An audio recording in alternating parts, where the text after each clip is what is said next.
Homage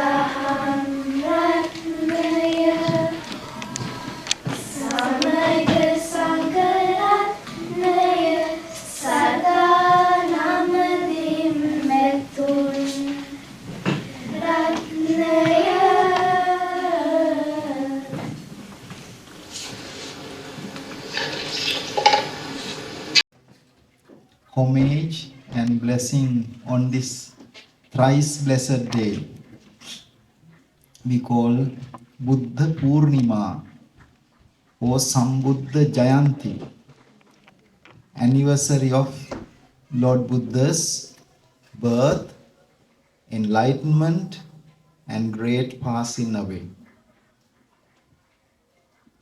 It was very nice that children were starting the celebration of Vesak in a more vibrant, more attractive, very meaningful, especially in a very practical manner. I was very touched and I was so happy.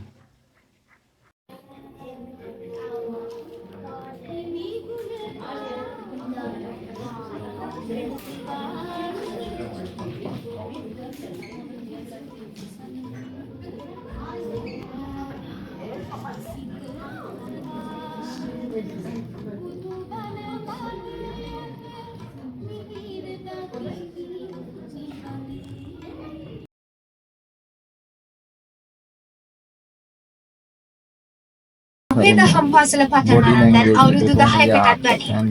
මේ මුළු කාලයම තුල අපි දහම් පාසල තුලින් විවිධ වැඩසටහන් කළා. අපි සිංහ කිව්වා, නාට්‍ය කළා, කතා පැවැත්වුවා, නැටුම් වගේ විවිධ ඉදිරිපත් කිරීම් කළා. හැබැයි අද අපි කරන්න යන්නේ දහම් පාසලේ අපිට අලුත්ම දෙයක්.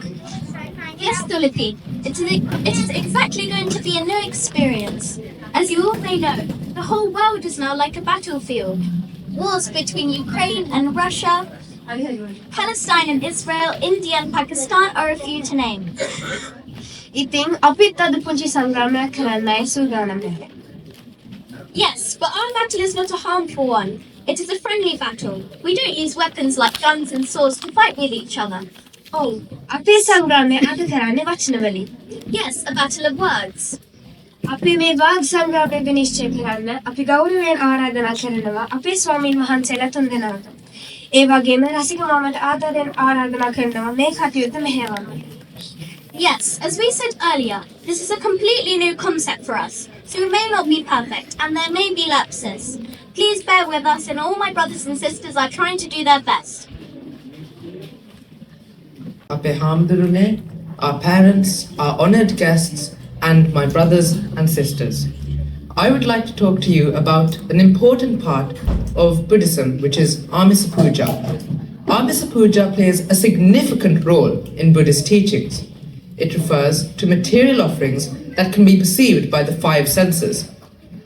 It helps foster faith and devotion in the Triple Gem. Vesak Poya Day highlights the importance of Amisa Puja. People come together to give dana, build Vesak pandals, build Vesak lanterns, sing devotional songs and do Vesak dramas to show respect and devotion to the Triple Gem. I'm going to be talking about Pratipatti Puja and so is my team. Pratipatti Puja is a way of offering towards the Buddha in a form of practical means by practicing the Buddha's teachings. So, practicing the Buddha's teachings enables oneself to attain Nirvana the easiest way possible. So, there must be three key elements that a person must have in order for them to attain Nirvana. The first element is Sila. Sila means living morally, and living morally means living by the 5 precepts, the basic foundation of a Buddhist.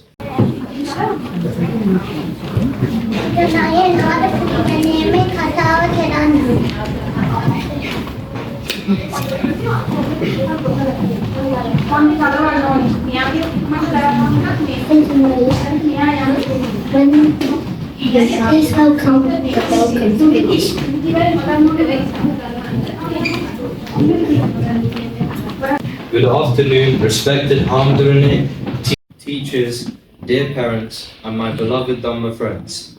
It is with a heart full of joy that I stand before you today on this most sacred and meaningful occasion, the celebration of Vesak.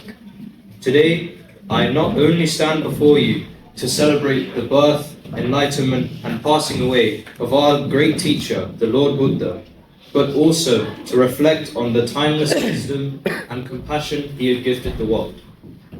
For me, this day is more than just a festival. It is a reminder of a journey I have walked hand in hand with all of you, a journey that began right here more than 12 years ago. Abhishek and I were part of the earlier classes that this Dhamma school had, and still we are here, learning the doctrine of the Buddha. But it's not only just us two that have been here this whole time.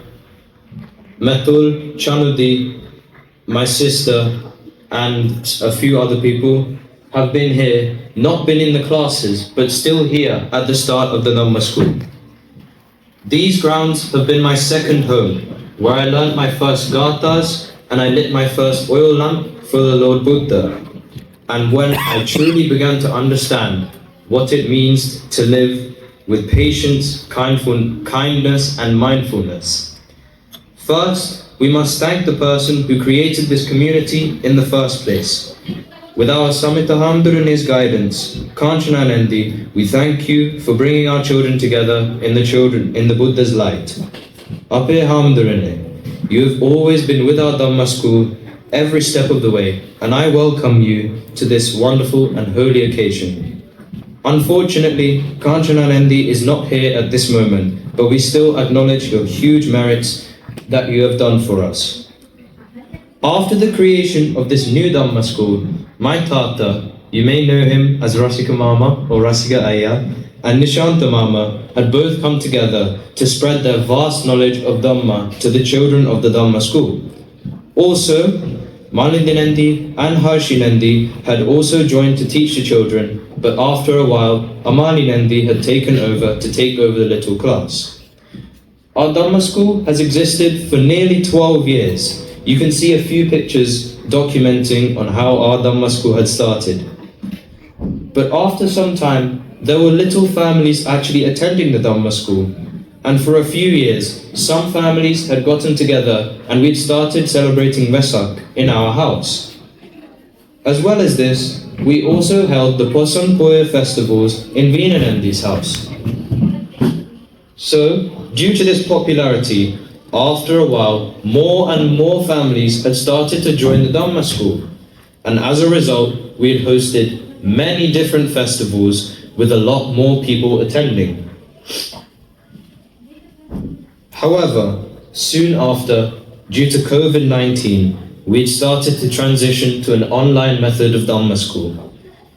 And we give thanks to our Hamdurune for giving us the light of the Dhamma, even in those horrible times. For this Vesak celebration, we have practiced extremely hard to ensure that our attendees had the best experience possible. For nearly a whole month's worth of practice, today is the day the Dhamma school shows its true colors. So, as we light our lamps today and offer flowers and incense, let us remember the long and beautiful tradition of Vesak.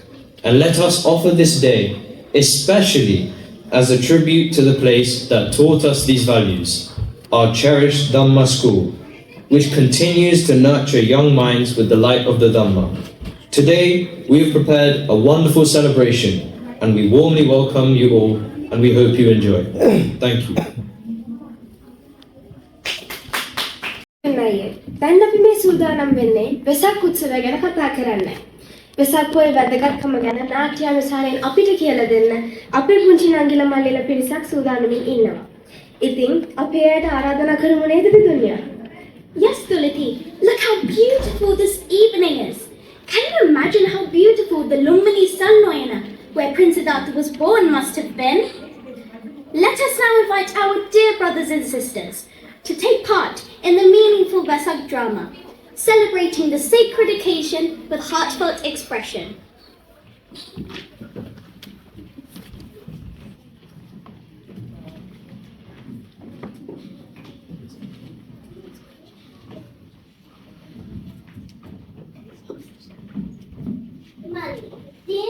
is full moon Vesak Poya Day. Vesak Poya? Yes. Vesak is an important Poya Day. Why is it important? Why do we celebrate it? Let's ask Amanda. Dada, is Vesak Poya an important Poya Day? Yes, Vesak Poya is really important to Buddhists all over the world. We celebrate the birth and enlightenment of Prince Siddhartha and the passing away of Lord Buddha on Vesak full moon Poya Day. And this important Poya falls on the month of May. What are you all talking about? Archie, we want to know all about Vesak. Come on, children, come and sit here. I will tell you all about Vesak Poya. Archie, Dada said that Vesak is important for all the Buddhists. Yes, 3 important events of the life of Lord Buddha happen on Vesak Poya. Do you know what they are? Tell us, Archie. Prince Siddhartha was born at Lumini Salpa on Vesak Poya Day. Who was Prince Siddhartha's mother? Do you know? I know, Queen Mahamaya. And the father was King Siddhartha. Yes, when Prince Siddhartha was born, he walked 7 steps. With each step, a red lotus flower bloomed up from the ground. The prince stood on the 7th lotus and said, Akko hamasmi lokassa, jetto hamasmi lokassa, setto hamasmi lokassa, ayamanti majati natti tani punapate. Yes, and this Gartha means I am the greatest in the world. I am the most senior. I am the most supreme. This is the last birth. No more births I shall have. So, because of Prince Siddhartha's birth, Vesak Poya is important for us. This is the first reason. What's the second? Prince Siddhartha, or aesthetic Gautama, had attained the Buddhahood on a Vesak full moon Poya Day. Yes, it happened at Buddha Gaya in India under the sacred Sri Mahabodhi tree. After having struggled and tortured his body for a whole 6 years in search of wisdom, aesthetic Gautama realized it was not the way to find Nirvana. Then he followed the middle path and attained enlightenment. On a Vesak full moon Poya Day at the age of 35. Ooh, that is really interesting. Tell us the bad reason. Our Lord Buddha attained Nirvana on a Vesak Poya Day too. Yes, Mahaparinirvana happened at Kusinara. Under the shade of 2 soul trees in the Upavatana Salpa. Do you know, children, even the trees are full of fruits and flowers in the month of May. Also, the full moon illuminates the sky. It's like the nature is also getting ready to celebrate. We do lots of things to celebrate Vesak. We go to the temple, observe still, do dana and do meditation. That is called Practicing Puja. We light oil lamps and Vesak lanterns. Not only that, but the Buddhist flag is hoisted in every house and beautiful ponds are erected in cities. This is called Practicing Puja. Ammi, shall we light our Vesak lanterns too? Okay, let's go.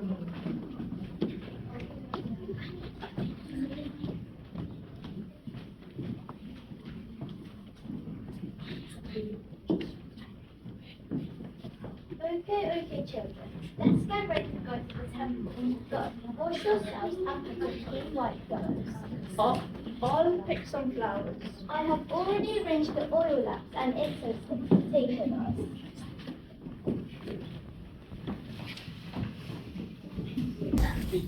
Wow, look at the full moon today. It's so beautiful. I think it's beautiful because today is Vesak full moon Poya Day. What's an Poya Day in the year? Look, it's all about the importance of Vesak Poya. The first picture is in Lumbini Sundarina, where Prince Siddhartha was born. The second picture shows when Prince Siddhartha attained enlightenment. And finally, the last picture shows when Lord Buddha attained Parinirvana. Isn't that the sound of the gunpowder? That must be the time for the Bodhi Puja is closer. Let's go quickly. But Daddy, do you think our nangis and nangis will remember what they need to do when they get to the temple? I think they will. Let's Why are we taking our shoes off? Let's take off our hats and shoes before entering the temple. Let us to pay our respect to Lord Buddha. Let's make a flag towards the Buddha. First we go to the target. Next we go to the border tree. Finally we worship the Lord Buddha. Come on everyone. Look, there's hungry. Let's go everybody. I'll hand it to the Buddha Wonder now.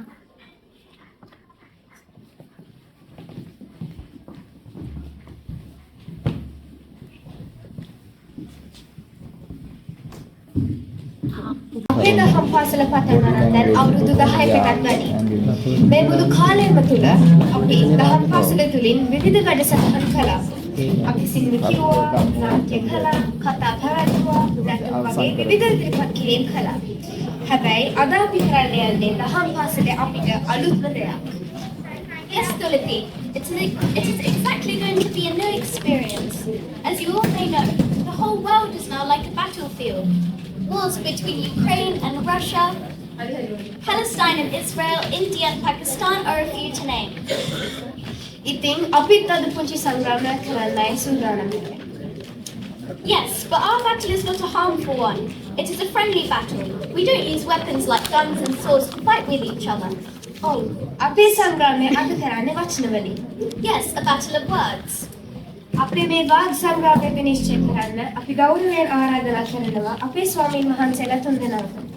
ඒ වගේම රසික මාමට ආදරයෙන් ආරාධනා කරනවා මේ කටයුත්ත මෙහෙයවන්න. Yes, as we said earlier, this is a completely new concept for us, so we may not be perfect and there may be lapses. Please bear with us, and all my brothers and sisters are trying to do their best.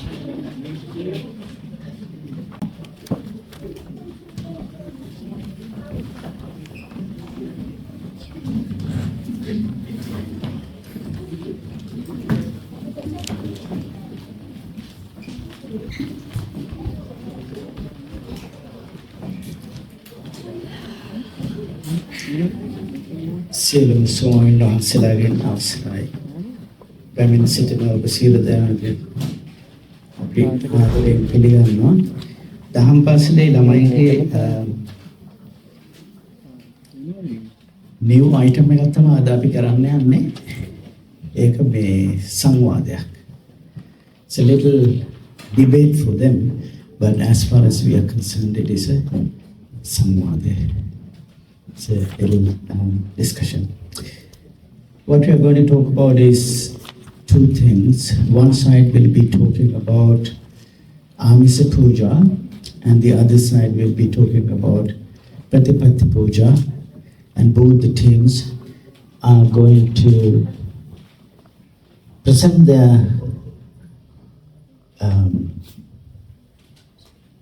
higher points. Yeah, highlight their points and then score some marks. All Hamduru has got a score sheet, and Hamduru will be marking the way you are presenting your points in order to prove your topic. So I want everyone to introduce yourself first, please, and take the mic and say your name, then pass the mic to the other person. Hello, I'm Hasdu. Hello, I'm Vidunya. Hello, I'm Chanati. Hello, I'm Rayon. Hello, I'm Mahali. Hello, I'm Vidun. Hello, I'm Diliti. Hello, I'm Sidhu. Hello, I'm Sarah. Hello, I'm Metul.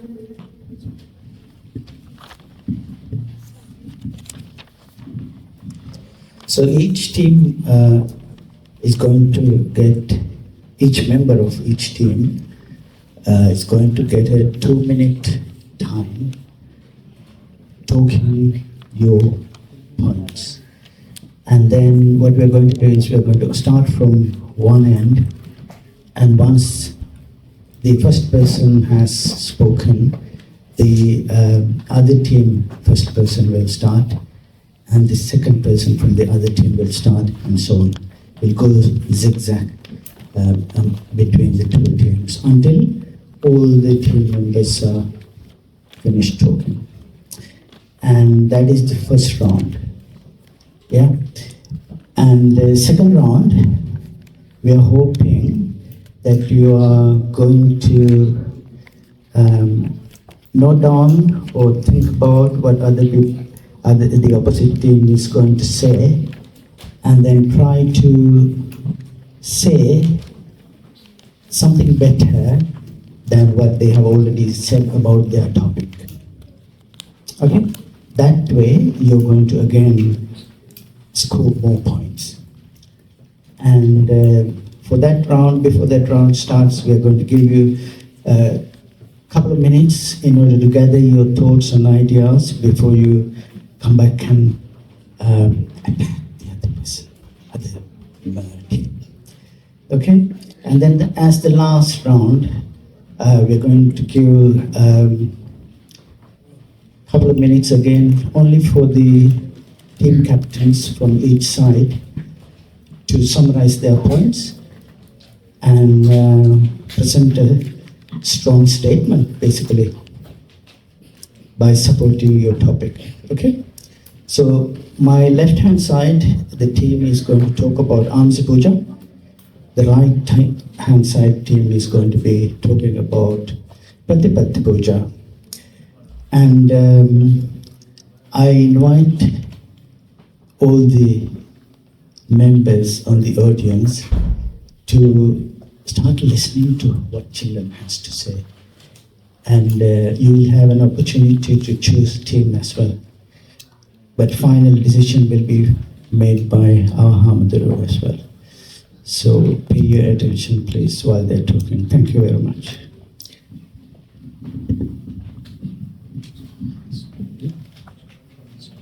So first, we are starting from team captain of Mr. Puja.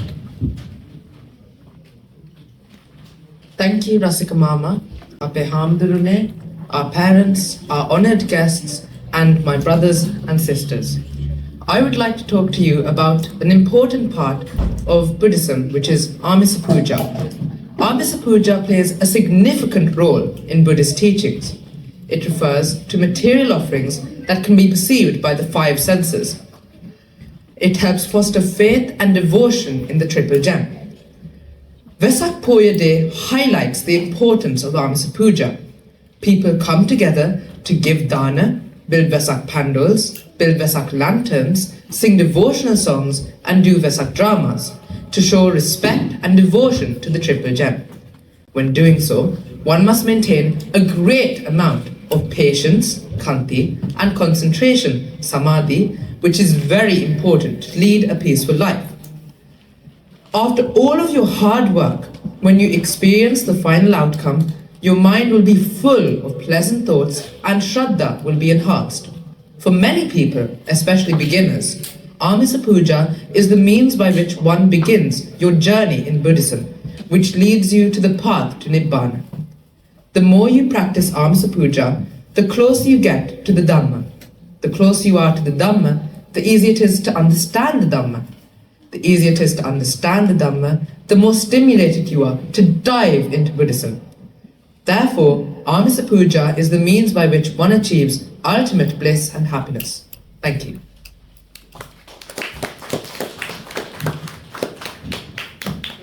Thank you, Hassan Dumalli. I'm going to be talking about Pratipatti Puja, and so is my team. Pratipatti Puja is a way of offering towards the Buddha in a form of practical means by practicing the Buddha's teachings. So, practicing the Buddha's teachings enables oneself to attain Nirvana the easiest way possible. So, there must be three key elements that a person must have in order for them to attain Nirvana. The first element is Sila. Sila means living morally, and living morally means living by the 5 precepts, the basic foundation of a Buddhist. The second element is Samadhi. Samadhi is concentration. And this means training your mind in order to attain the ability to be mindful and to tell the difference between what is good and what is bad. The last element is panya. Panya means developing your mind to attain the quality of wisdom. Wisdom means you understand how the mind works according to the Buddha's teachings, like what the mind likes to do or what the mind is generally. These three elements, along with Pratipatti Puja, are essential for attaining Nirvana. As well as this, the Buddha had also stated the Dhamma in his metaphor, a metaphor comparing the Dhamma to a raft. The Buddha had said, if you use a raft to cross a river and you take that raft, once you get to the other side, you take that raft upon your head and carry on with your journey. This is not the right way. Instead, you must take the raft down once you have reached the other side and carry on with your journey without any unnecessary weight. This is exactly like the Dhamma. The Dhamma should be followed as only a means to getting to Nirvana and not just to be clung on to as teachings or to be blindly worshipped. So, that is why I think that Pratipatti Puja is the best puja. Thank you.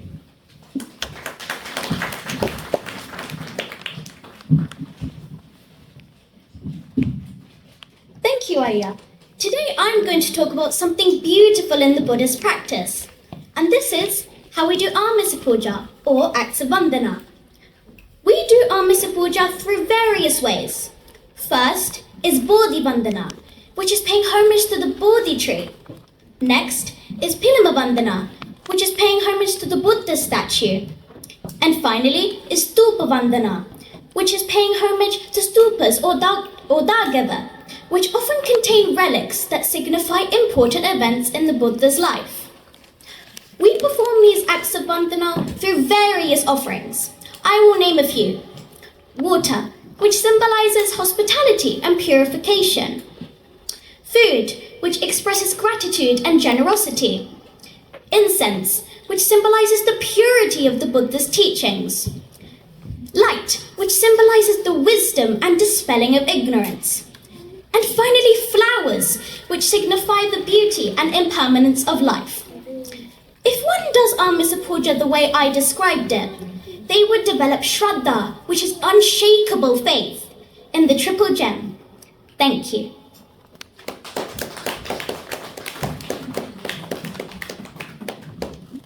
Thank you, Vidunya. Vidunaya has clearly explained what Pratipatti Puja is. Now I'm going to explain how to practice it. By practicing and exercising the 5 precepts, you can lead a very simple but meritorious life. By practicing meditation, you can gain many merits, and in addition to this, you can also gain mindfulness. A type of meditation that you can practice is Metta Bhavana. By practicing Metta Bhavana, you can learn how to spread loving kindness to others, even in tough times. Another way is by attending and organizing Dhamma talks, sharing the Buddha's teachings with others, and helping people understand the path to enlightenment. One other way is by cultivating positive mental qualities, such as compassion, wisdom, loving kindness, or generosity. You can also try to follow the Noble Eightfold Path. By doing so, lay people can commit to a very simple life that will help attain Nibbana. These forms of worships and practices support the cultivation of spiritual progress and will help reach the end goal, which is attaining Nirvana. This is why I believe that Pratipatti Puja is the best. Thank you.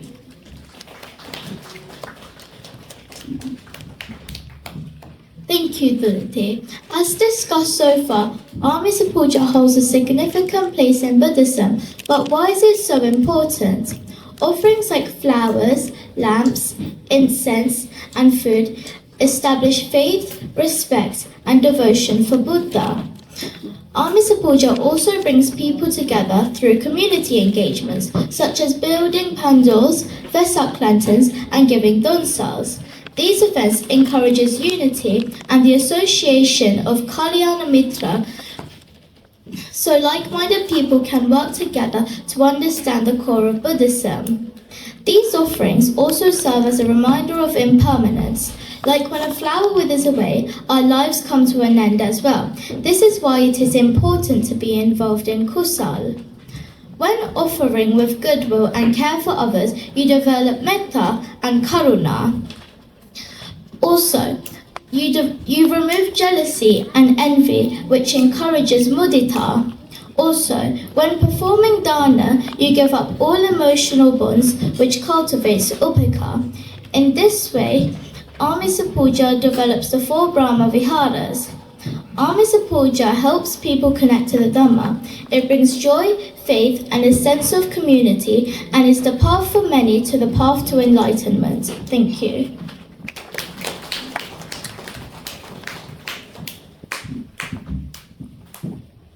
Thank you.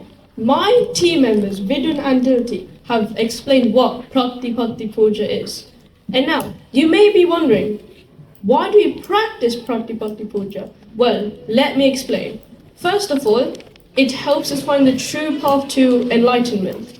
It can also encourage self-discipline. Following the Noble Eightfold Path cultivates mindfulness and ethical living. Furthermore, it encourages inner peace. Meditation leads to mental stability, which reduces stress and reduces attachment. Moreover, it promotes personal transformation. It can help you feel calm and develop loving kindness. Finally, a powerful example is Angulimala, a violent being during Buddha's times. When he met the Buddha, he completely reformed. He became a monk and practiced Dhamma. So, if we follow Pratipatti Puja our whole life, we will be successful. So that's why I think Pratipatti Puja is the best. Thank you.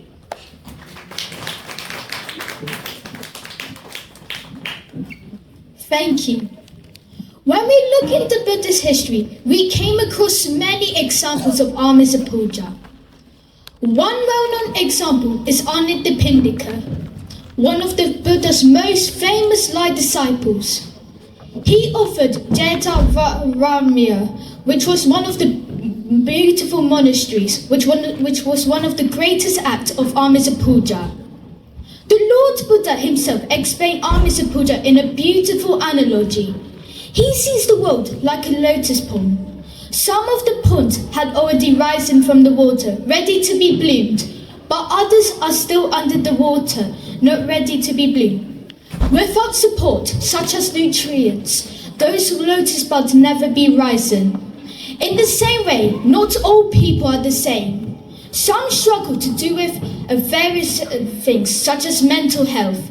So, for some people, Amisa Puja becomes a stepping stone. Let me share a small example. My mum couldn't attend the Sila program due to family commitment, but she still prepared food with my dad's support. It may be small, but it moves on her dedication and support on others. Remember, Amisa Puja is not about giving things, but it's about building a path for others to access Dhamma. Thank you.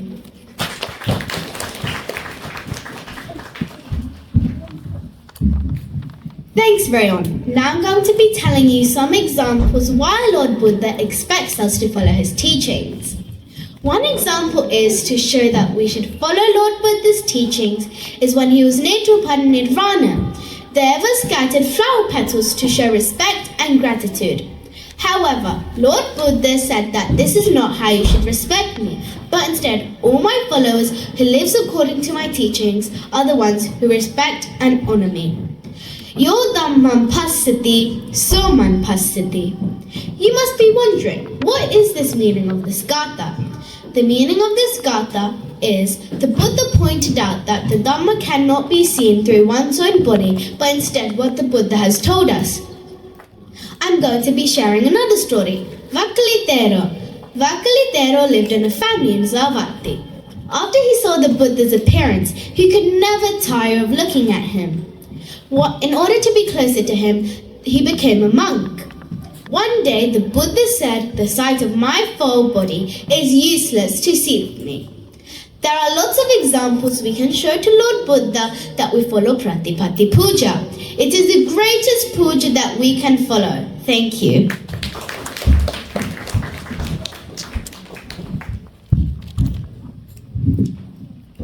Thank you, Sarah.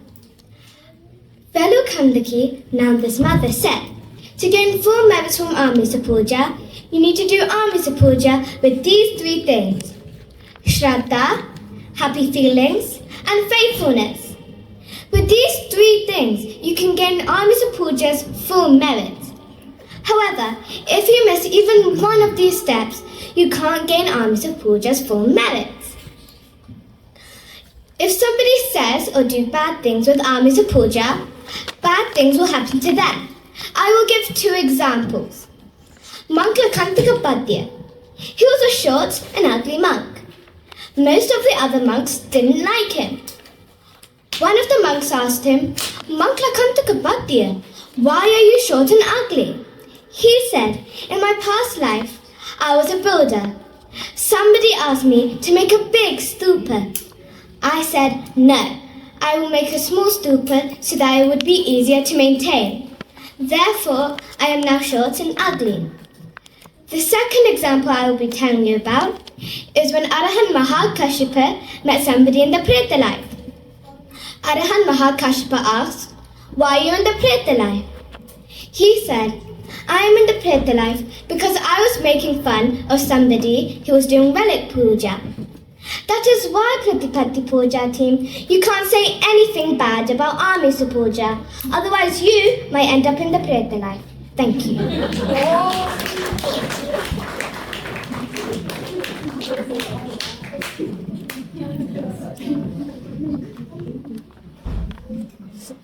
Thank you, Meheli. Well, Sarah, I also have some examples I want to share with the audience. The Lord Buddha preached that in order to attain mindfulness, you have to follow his teachings as quickly as possible. He preached, Appamado matapadam, pamado machunopadam, appamatana miyanti, ye pamata yata mata. You must be wondering, what does this mean? Well, it means that we have to follow the Buddha's teachings as quickly as possible so that we can attain Nibbana, and that those who are mindful have the path to Nibbana revealed to them, and those who are not mindful are as if they are already dead and cancel all future rebirths, and continue all future rebirths. Then, an example of people who followed the Buddha's teachings as quickly as possible to then attain Nibbana is Sariputta and Moggallana. At a young age, their friends would have gone to theatres for entertainment, but Sariputta and Moggallana didn't care about those things. All they wanted to do was to try and follow the Buddha's teachings as quickly as possible. Soon they later attained Nibbana. Now, the Lord Buddha said, now that the opposite team said that mindfulness has to be done with skilled Dhamma. But in my opinion, you can start practicing mindfulness wherever you are, whether it's in your homes, workplaces, or just in your daily life. If you work on a task, focus on that task only. If you practice this daily, then you'll have the element of mindfulness. So it is not as hard to have the element of mindfulness as the opposite team said. That is why not only my team members, but also the audience thinks that Pratipatti Puja is the best puja. Isn't it? Thank you.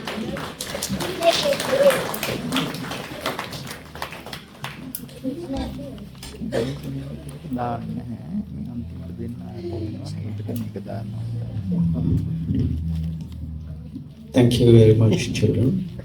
That was amazing. So you have given a lot of information, and for you to come and say it here with such confidence is really, really amazing. So we're going to give you a couple of minutes quickly to gather some ideas how to fold other party, and then we'll have a go for another round, attacking each other. Take it.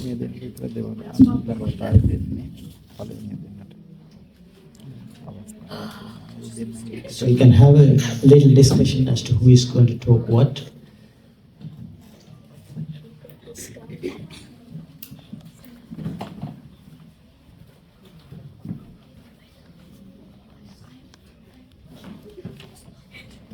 This round to start from Practicing Puja.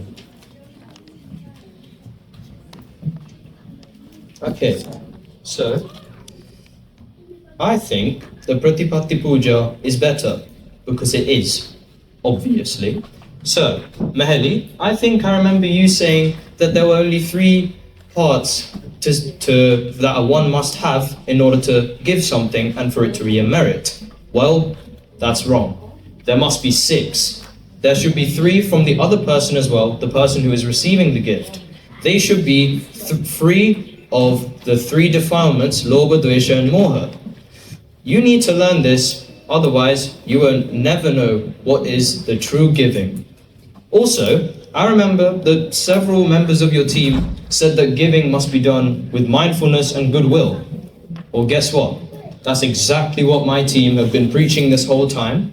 So thank you guys for seeing our points and giving us an easier job. Thank you.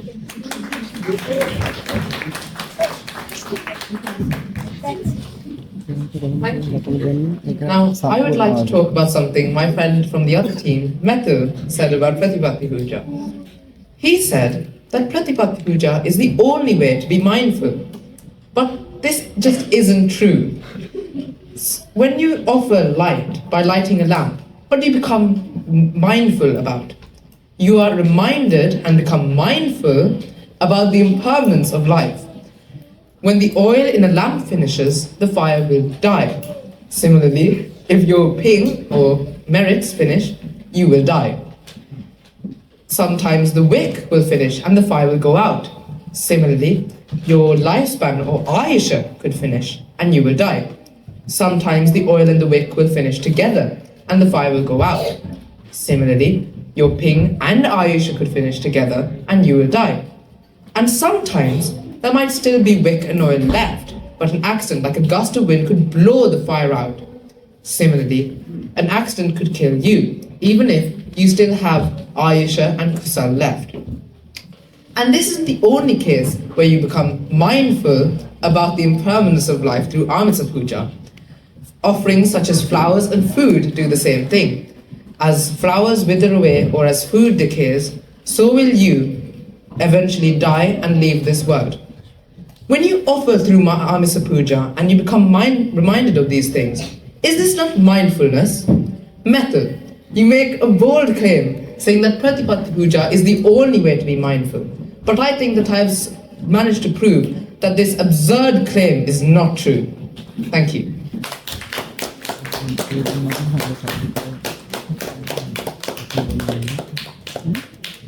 Vidunya, you said that we can perform various types of vandana, but I think that their effectiveness depends on the sincerity and intention behind them.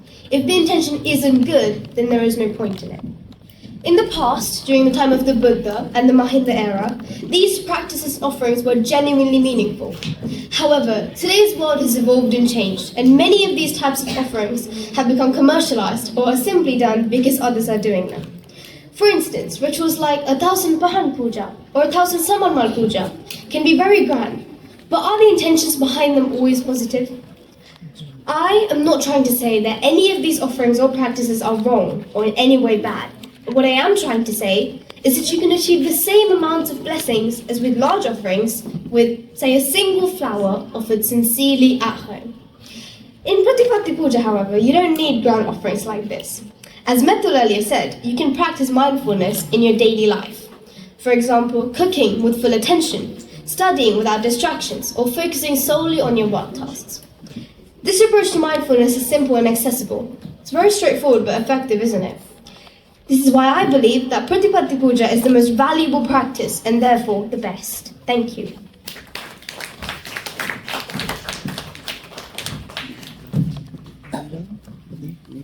Dolithy, hello. Well, I remember you saying that there's only one way to attaining Nirvana, and this is by practicing the Dhamma and sharing the Dhamma with others. However, it's important to consider this story. The story of Sumana the florist. It highlights less commonly emphasized ways to attaining Nirvana. The story begins where Sumana offers flowers to the Buddha as a way of showing respect and reverence. And guess what? The Buddha told Sumana that he would become a Pacceka Buddha, who is a silent Buddha.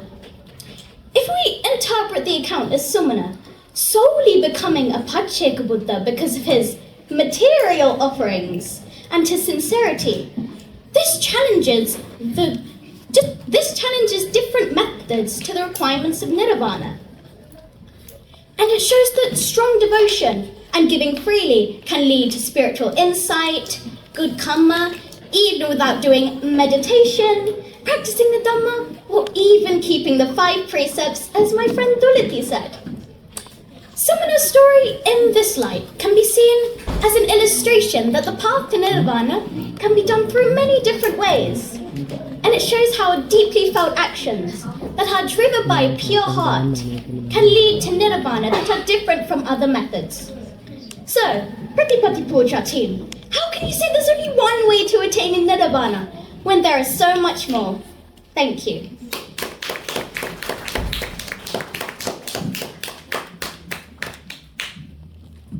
Thank you. Nowadays, people don't do Amrita Puja the right way. They give money or things, hoping to gain blessings or good luck. Some businesses even sell puja items, hoping to gain blessings. No, hoping to gain profit and claiming for it to bring blessings. Well, the Buddha didn't ask for these fancy gifts. He wanted people to give with a kind heart. And also, you guys might think that like dansas bring people together, but many just do to show off. They might bring items or gifts, but do they really think about the Dhamma while doing it? Well, most of us have fallen into this society's greatest trap, thinking that we are going to get something just because of our generosity. Well, this isn't the case. When we give something, it's not always guaranteed that we are going to get something back. Real giving should come from giving something and not expecting something back. At one time, the Buddha said that practicing my teachings honor me. So that is greater merit than giving grand offerings. So, with that evidence, I think Pratipatti Puja is the best.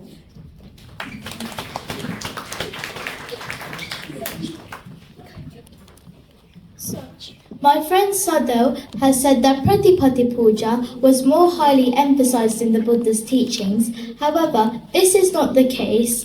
Buddha gave us many gathas to chant when taking part in Amrita Puja. For example, we recite Ganasala Paditana when we offer light to the Buddha. Is this not the Buddha's teachings? How can you say that the Buddha's teachings don't highlight Amrita Puja when it is so clearly the contrary? Sadhu also said that Pratipatti Puja is how you develop inner peace, but I cannot agree. So Sadhu said that Pratipatti Puja is the only way to gain inner peace, but I just cannot agree because when you do Amrita Puja, wait.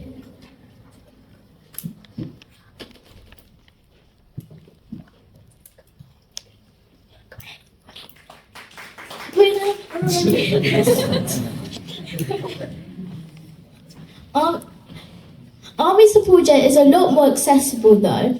like for example, like when you come across a problem, where do you go? You go to the temple and take part in Bodhi Puja and other forms of giving. So Sadhu, you cannot say that Pratipatti Puja is the only way to gain inner peace when it is so clearly not the case.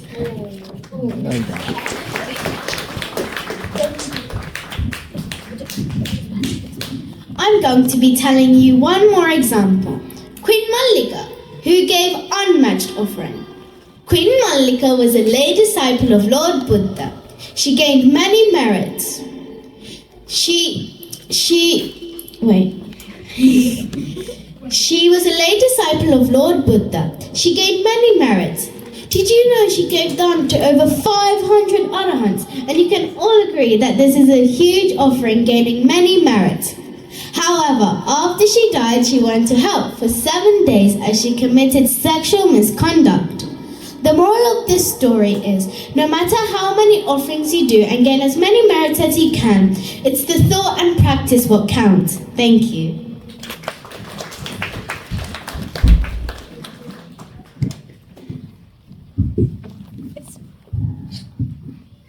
My other team Sal said the best way to honor the Buddha is by practicing. But I see it differently.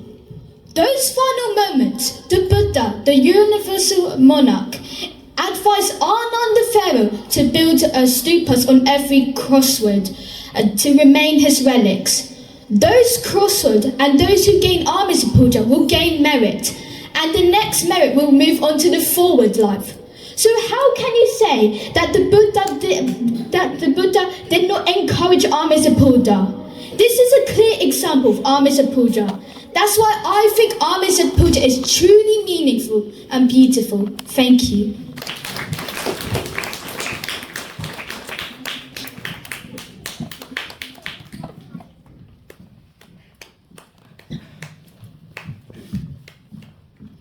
So, Hosindo, I don't agree with your points on material offerings. There was a story about, at the time of Lord Buddha's parinibbana, many people, even the devas, joined in attending Lord Buddha's parinibbana, bringing flowers and other material offerings. But there was one person, Dhammarajatero, who didn't attain Lord Buddha's parinibbana. Instead, he stayed, following the Buddha's teachings and meditating. The people and the devas at Lord Buddha's parinibbana were saying, "Oh, this monk is so disrespectful." But do you know what Lord Buddha said? He said, "No, what Dhammarajatero is doing right now is exactly what I want all of you to do. Is exactly what I want all of you to do." Additionally, he gave a beautiful metaphor, saying that there are three things that shine the most in the world. The first one, the sun. It shines so bright during the day, but during night, you can't see it shine. The second, the moon. You can see it shine during night, but during the day, you can't see it shine. The third one, however, is the Dhamma.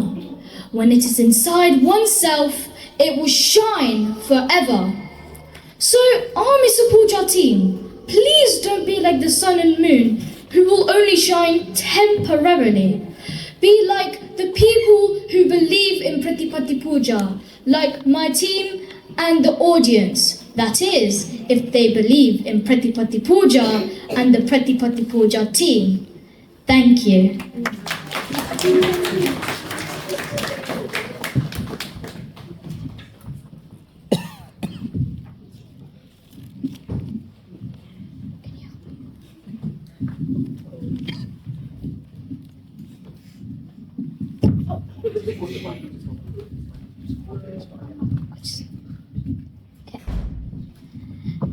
In the Pratipatti Puja team, Vidun said that Pratipatti Puja was the best puja there is.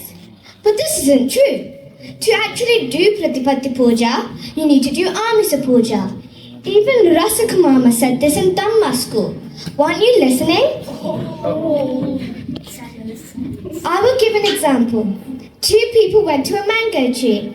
One of the people had psychic powers, so it was easier for him to take the mangoes down. The other person, however, was normal, so he had to go to the forest, cut wood, make a ladder, and then get the mangoes. Both people ended up with mangoes, didn't they? Likewise, Pratipatti Puja and Amisa Puja have two different ways to get to the Nirvana. Some people might think Pratipatti Puja is easier. Some people might think Amisa Puja is easier. It depends on what the person thinks. So you can't say that Pratipatti Puja is better than Amisa Puja because they're both really important. Thank you.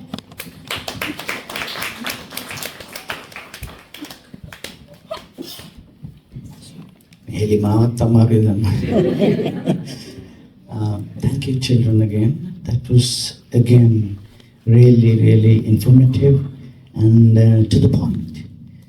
That was good. So we're going to give you another round, only for the captains this time, and take only 2 minutes. Please, who is going to go first? You can choose.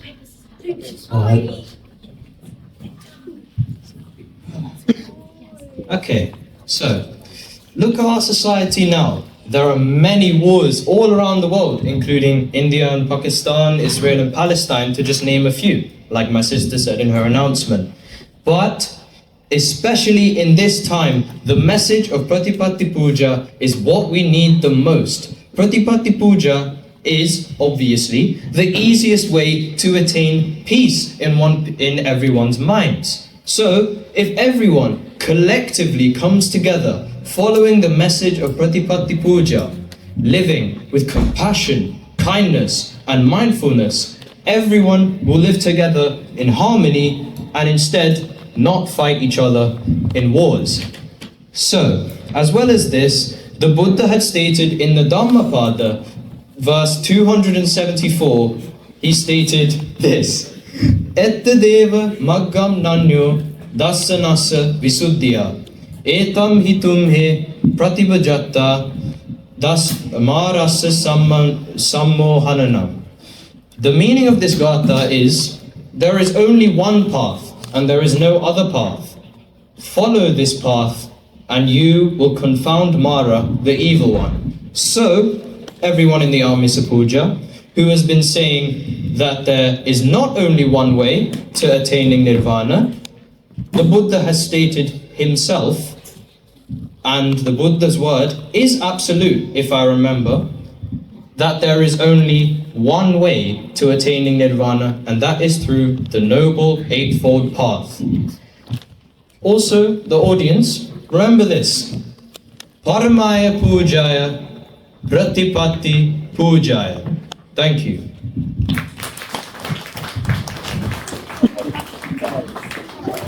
Thank you, Vidhan. I think by now that my team has managed to strongly express the benefits and significance of Amisa Puja. While the opposing team has made some good arguments for Pratipatti Puja, the Dhamma would not have survived all these centuries without the support and cultural significance of Amisa Puja. When Buddhism was first introduced to Sri Lanka, Arahant Mahinda Thero not only brought the religion, but a rich Buddhist culture that goes alongside it too. Beautiful, massive Dagavas and majestic Buddha statues were built, and people began to honor them through offerings like flowers, lamps, and food. Then came Sanghamitra Theri, who brought with her the sapling of the Bodhi tree. This led for people to venerate the Bodhi tree through Bodhi Puja. After that came Prince Danta and Princess Hemamala, who came to Sri Lanka with the sacred tooth relic, and thus began Dhatu Vandana and Dalada Perahara.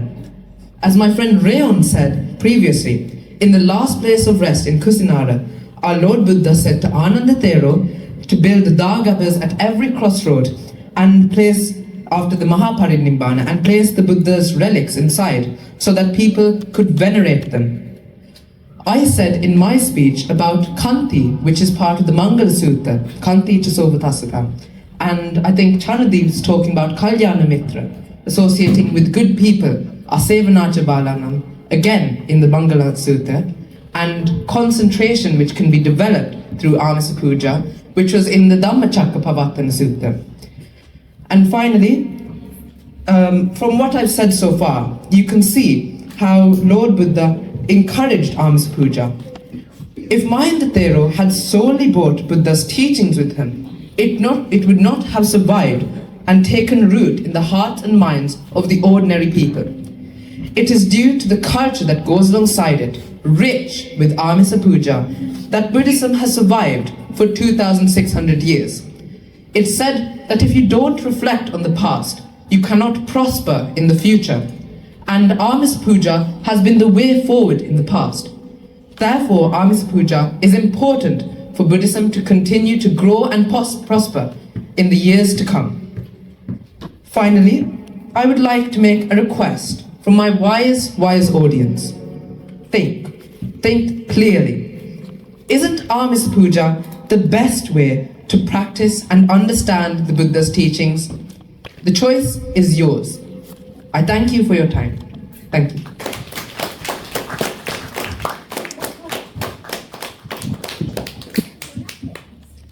Thank you, children.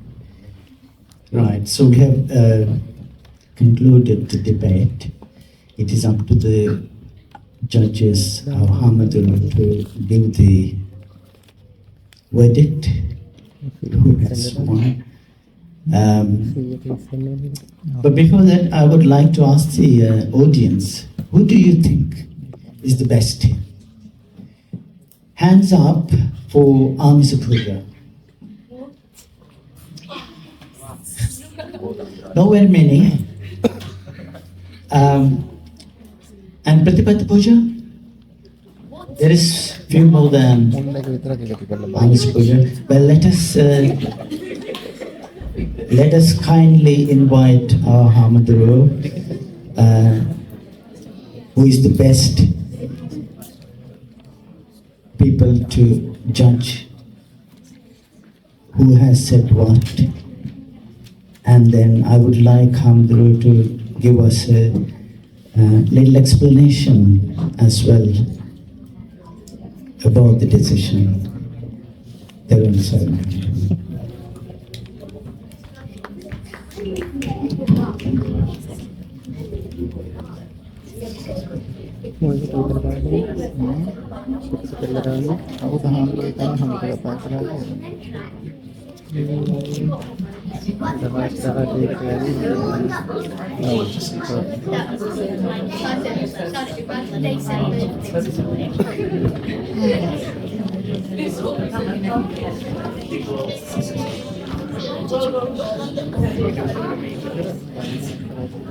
Thank you very much for all the children participating actively. And it was exceptionally bright. And I can't really choose who will be the best, because everyone was to the highest standard. Their starting points, being consistent in the subject what they are talking, and their body language, their eye contacts. I think everyone, even confronting each other, challenging each other's ideas, and is still highlighting their points and try to persuade other people and get involved the audience. I can see big future in all of you. There are so many hidden treasures, gems, so many skills, talents within yourself, and these opportunities will certainly, it's like a precious stone taken out of the ground, but eventually somebody skillful has to very carefully make it a diamond, make it a nice one, otherwise even a split of that will have no value of that precious stones. So therefore, from beginning to end and to end to the beginning, everyone was very, very clever and well done. So my conclusion is everybody won it.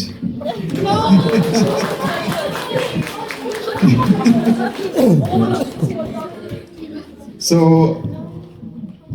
still I have to make either one or the other. Yeah. So no any favor to anyone. It was just a half a mark difference between each of you. So it was first place, winning team or the first speaker, best speaker, winning team or best speaker. Winner no na mogada kiyane istedi. You put me in a very big trouble. Winning team, we'll say winning team. In fact, actually, it is quite hard thing to make you understand how important this Amisa Puja, but the team with Amisa Puja did very well. So I would say that winning team is the Amisa Puja.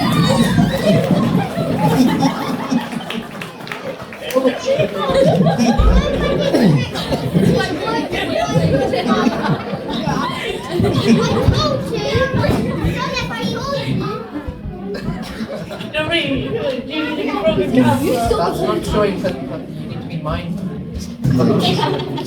No, but I would say that it's a very, very, very tiny margin, and they did very well. So it was like, half a mark difference between, it's a breathtaking challenge, but Pratipatti Puja team did exceptionally good to stand on their point to make them prove that is also the best. Thank you very much. And anything else would you like to? That's it. Hamdrolla denama ගෙන්න තාම නේද? ධම්මික හාමුදුරුවෝ එන්න මෙතන. ධම්මික හාමුදුරුවෝ කියන්නේ කවුද හොඳට කතා කළේ කියලා මේ 1 2 3 5 10 දෙනෙක් ඉන්නානේ. 10 of them. එක ටීම් එකකින් දෙන්න එක්කෙනා ගන්න නේ. එක්කෙනෙක් කෝ ටීම් එකෙන් හොඳට කතා කරලා.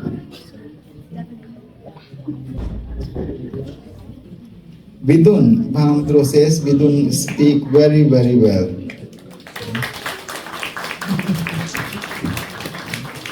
From the other team,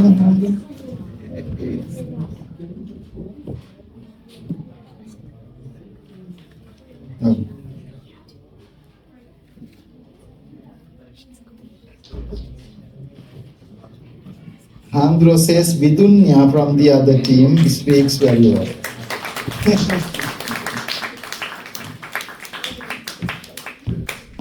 Well done to every one of you. So thank you very much, Rasika.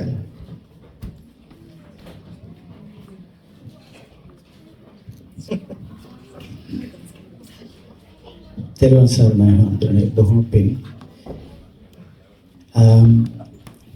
That's the end of it. As far as I'm concerned, all of you are winners. All of you are winners.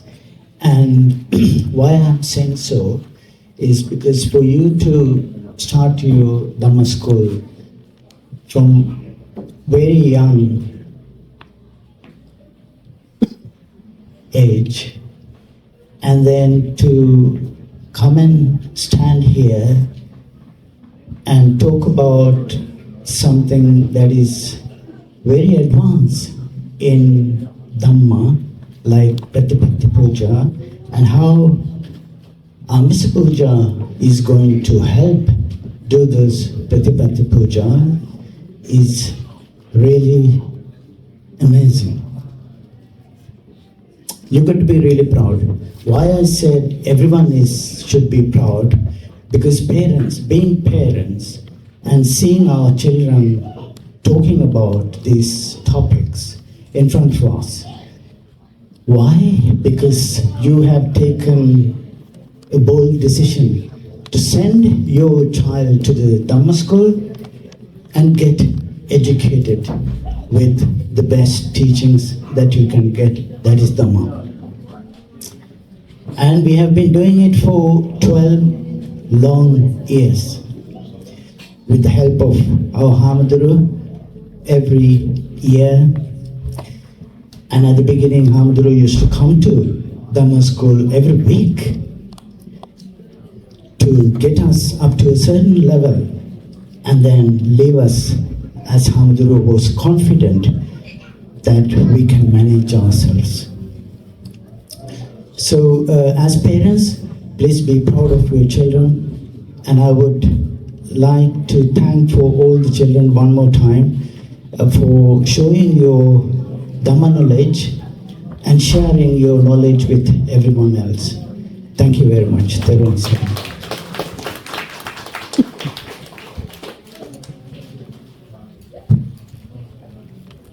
What's our next item?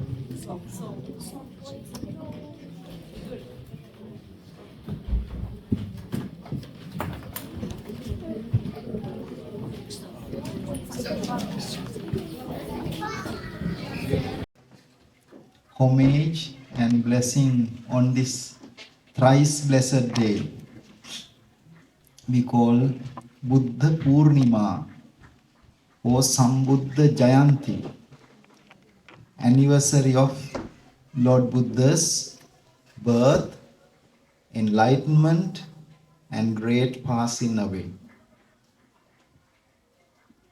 It was very nice that children were starting the celebration of Vesak in a more vibrant, more attractive, very meaningful, especially in a very practical manner.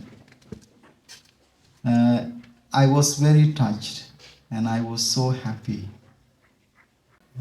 Especially Vidun starts saying the history of 12 years. And as Vidun said, this is the second born to him. So do I. Yeah, to me, it's the same.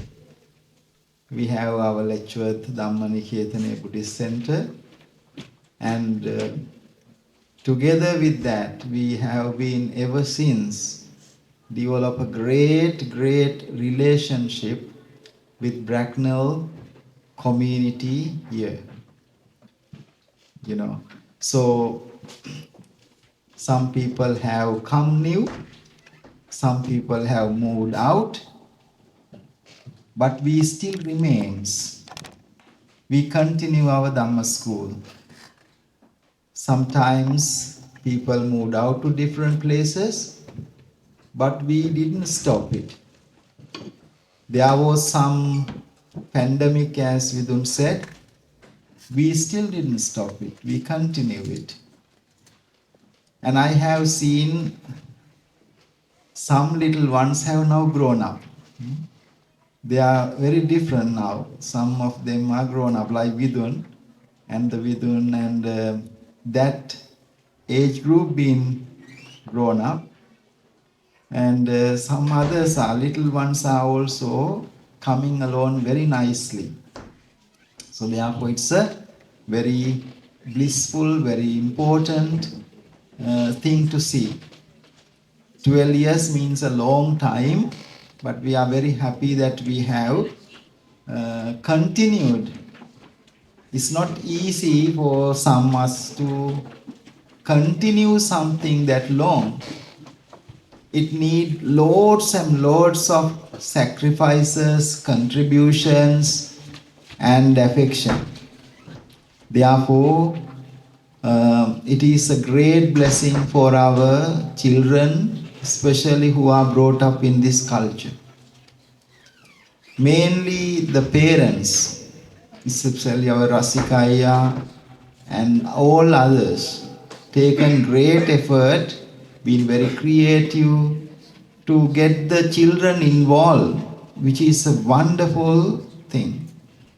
So I even learned from you today very beautifully and how meaningful this celebration is. And when we learn from children, it's very powerful. So when children learn from Hamdru and others, also very powerful. Yeah.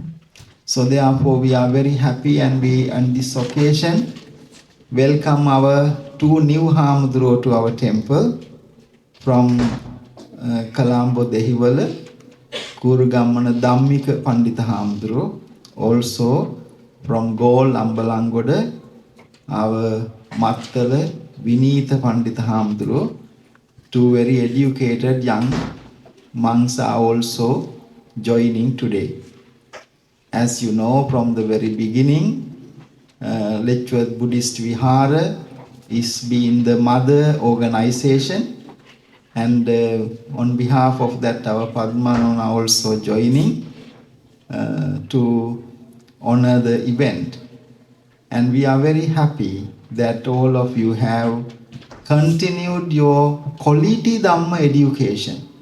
I have to say that because our teachers has taken great effort. As you saw some of the slides, we did Vesak festivals, we did New Year festivals, we did Independence Day celebrations, and what else? We did Poson, we did Natya, Vesantara Natya. Our adults did that. And also last year, your community, your parents took the lead of doing the Katina ceremony, which is one of the very highest meritorious activity. When we say your parents, actually you as children led that. So therefore, it's a great community. There was a religious teacher and called Confucius. There was a king in that country, and the king went to the Confucius and said, if a person want to be the best person, what that person need to do? This religious teacher said 3 things to make a person a kind of a very good person. What are the 3 things? First, they should have a good wealth, money. Second one, good protection, security, safety. Third one, morality, values. King said, if you want to drop one of those 3, what would you drop? The monk said, drop the wealth, money. And then king said, out of those 2, what are the other those 2? Safety, and what is the other one? Morality, values, our spirituality, our adhyatma. Out of those 2, even if we want to drop something, what would you do? Asked by the king from the monk. Monk said, drop the safety, security. King started laughing, making a real big laugh, and said, if there is no money, if there is no safety, what are you going to do with the spirituality? What are you going to do with the morality? If there is no money, if there is no safety, what the hell, what the point of having morality? The monk said, if there is no morality, you will have money and safety, like you might have big walls or weapons, but you will be die on the street like animals. You will have a life like a pig, just flesh and blood, no brain. So therefore, the first and foremost thing in our life to develop the morality, values. What is values? First and foremost, values means good and bad. Knowing good and bad. not science, not maths, not music, no other subject, first and foremost, to know good and bad. All the Buddhas come into this world to teach that. Of course, we know, we learn Four Noble Truths, Middle Path, Noble Eightfold Path, Dependent Origination. We know three defilements, three universal characteristics, Anicca, Dukkha, Anattama. They are not the main things Buddhas come to teach first and foremost. What is the admonition of every Buddhas? What is the admonition of every Buddhas? Anyone can call it by heart? What is the simple, straightforward admonition? Mokadda siyalu buduwarunge anusasana. Sabba papassa akarana. Kusalassa upasampada. Siyaluma buduwaru loke pahala wenne අකුසලෙන් ඈත් කරන්න කුසලයට යොමු කරන්න හොඳ නරක කියලා දෙන්න ඒක තමයි ප්‍රධානම දේ. එතකොට අපි දැකපු we not have seen the Buddha but we have seen living two Buddhas. Who are they? We have seen some living Buddhas. Who are they? Yes. Who are our living Buddhas? Our mother and father. So what are their duty? Their duties are 5. Okay? I will tell only the first 3.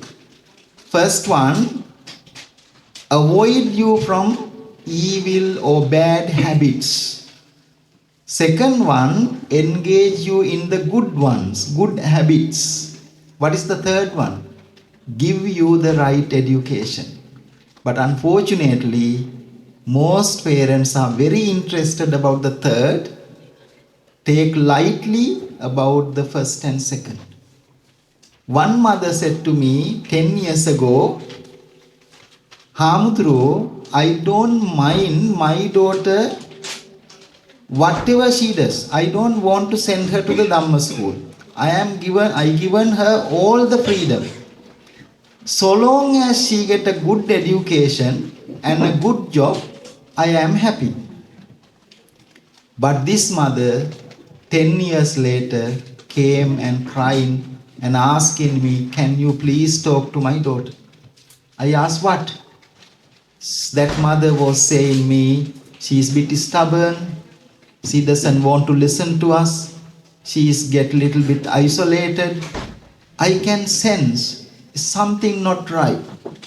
I said to that mother, you are the one told me 10 years ago, you don't want to send her to the Dhamma school, temple, not bothered about that.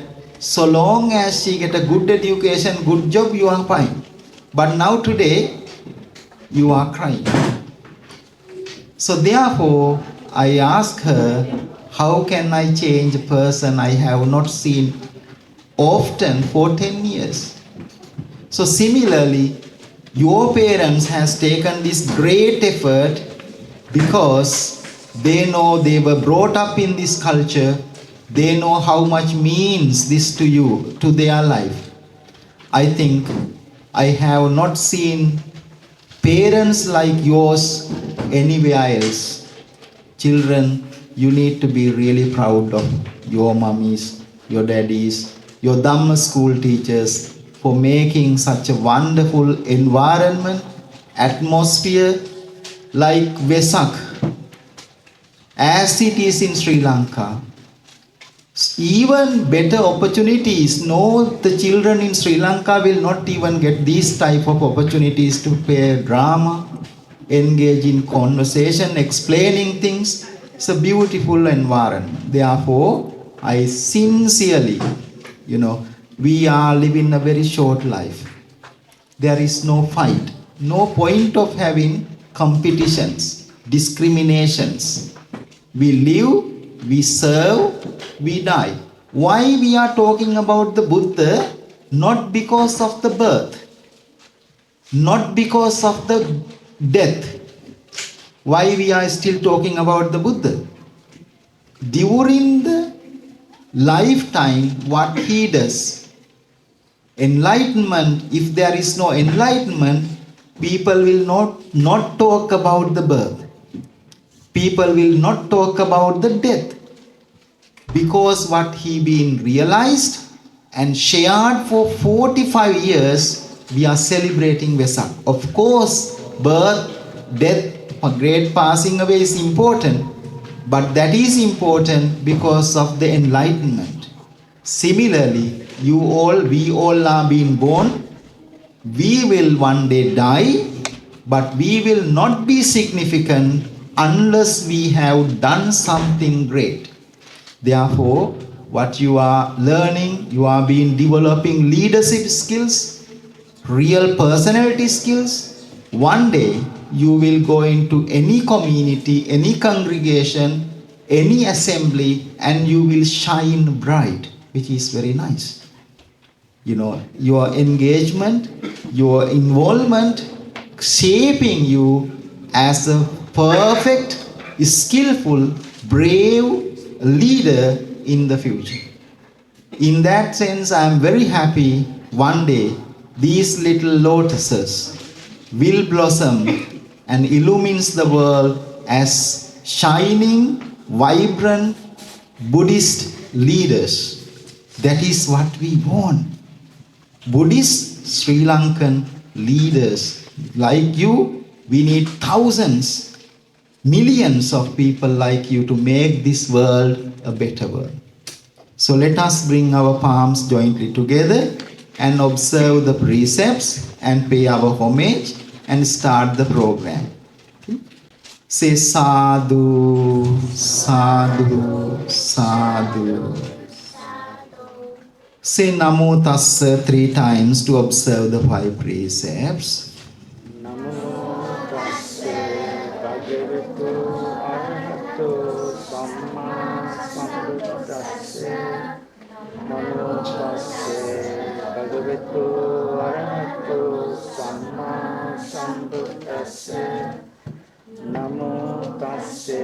bhagavato arahato samma sambuddhassa. Buddhang saranang gacchami. Buddhang saranang gacchami. Dhammang saranang gacchami. Dhammang saranang gacchami. Sanghang saranang gacchami. Sanghang saranang gacchami. Dutiyang pi buddhang saranang gacchami. Dutiyang pi buddhang saranang gacchami. Dutiyang pi dhammang saranang gacchami. Dutiyang pi dhammang saranang gacchami. Dutiyang pi sanghang saranang gacchami.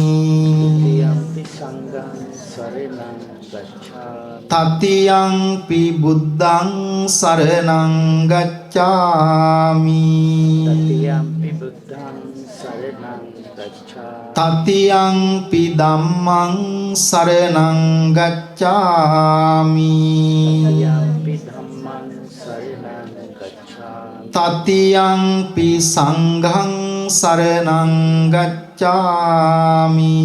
Tatiyang pi sanghang saranang gacchami. Panatipata veramani sikkhapadang samadhiyami. Panatipata veramani sikkhapadang samadhiyami. Adinnādāna veramani sikkhapadang samadhiyami. Adinnādāna veramani sikkhapadang samadhiyami. Kāmesu micchācārā veramani sikkhapadang samadhiyami. Kāmesu micchācārā veramani sikkhapadang samadhiyami. Musāvādā veramani sikkhapadang samadhiyami. Savada Veramani Sikkhapadam Samadhiyami. Surameraya majjapama datthana veramani sikkhapadam samadhiyami. Suramere Majjapamadatthana Veramani Sikkhapadam Samadhiyami. Sadhu, sadhu, sadhu. We pay our homage to the supremely enlightened Lord Buddha, Dhamma and the Sangha. We offer the first portion of the offerings, light, drinks, incense, flowers, and all these decorations, your hard work day and day out. These special stupa, beautifully decorated, and the pandols, these lanterns, these all the other, all are offerings to the Buddha, Dhamma and the Sangha. May this be a great blessing to you all. Bearing that in your heart, let us pay our homage to the Buddha, Dhamma, Sangha together. Namo tassa bhagavato arahato samma sambuddhassa. Namo tassa bhagavato arahato samma sambuddhassa. Namo tassa bhagavato arahato samma sambuddhassa.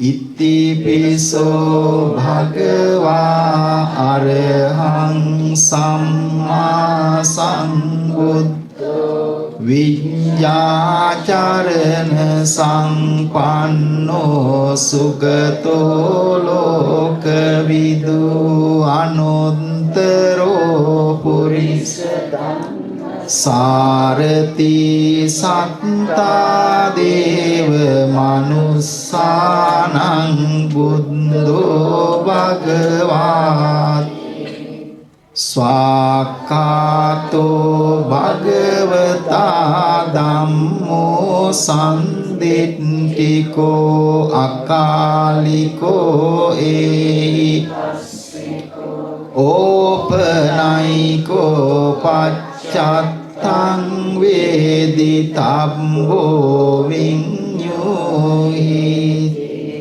Supatipanno bhagavato sāvaka sangho ujjupatipanno bhagavato sāvaka sangho nyāya patipanno bhagavato sāvaka sangho sāmici patipanno bhagavato sāvaka sangho yadidang cattari purisa atta purisa punggala esa bhagavato sāvaka sangho ahuneyo pahuneyo dakkineyo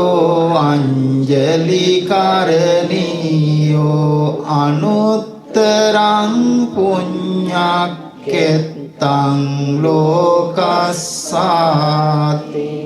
vandami cetiyang sabbang sabbetani supatittikang Saririka dhatu mahabodhing buddha rupang sakalang yassa mule nisinghnova sabbari vijayang Patto sabbang yutang sattawan detang bodhipada ime ete mahabodhi lokanatena pujita ahang pite namassami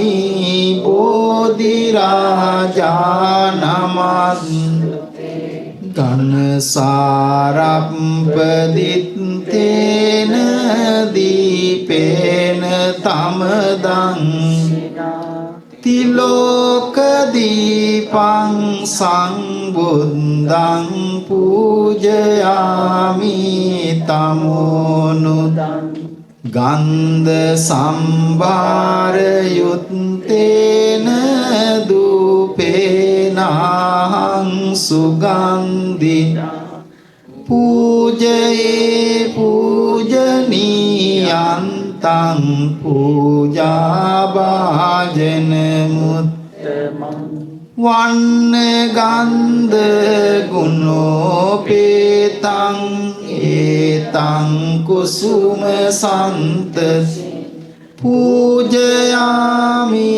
muning dassa siripada saroru sugandang sitalang kampang pasanna madurang Paniyamitan bhagava patiganhatu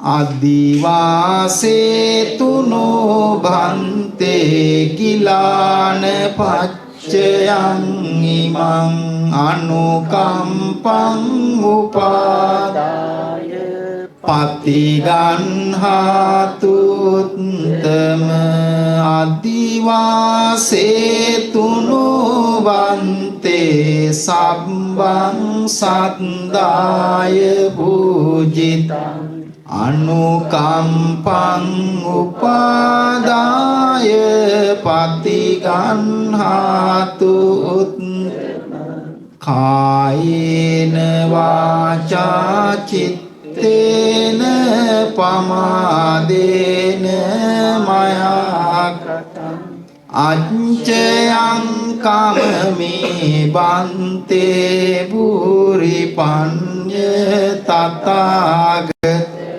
Kayena vaca cittena pamadena mayakatang Acayang kamami dhamma sandittika akalik Kayena vaca cittena pamadena mayakatang Acayang kamami sangha supatipanna anuttara Imina punya kammena mami bala samagama Satang samagamo hotu yava nibbana pattiya Akasatta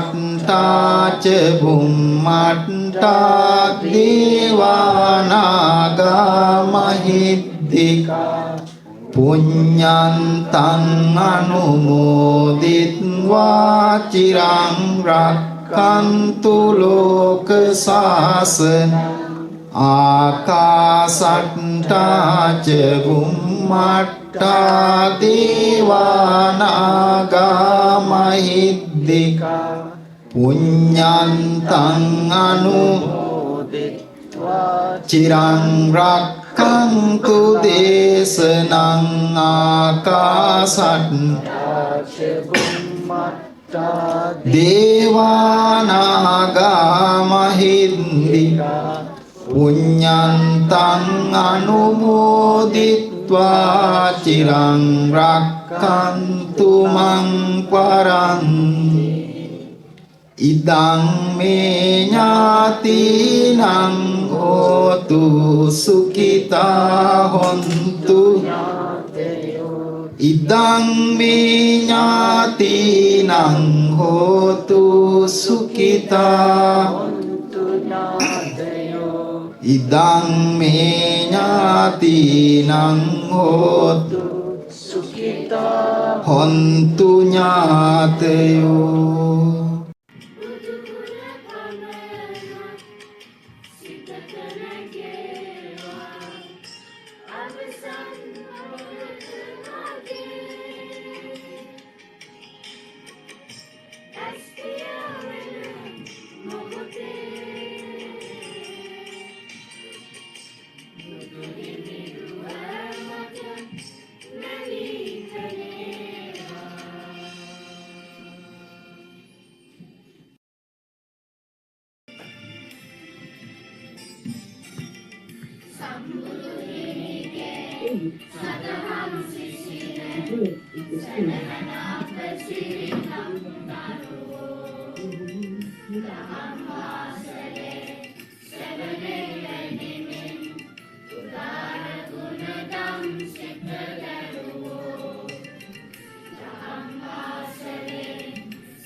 Hello everyone, my name is Odadi. I will be talking about Vesak and what I did for Vesak this year.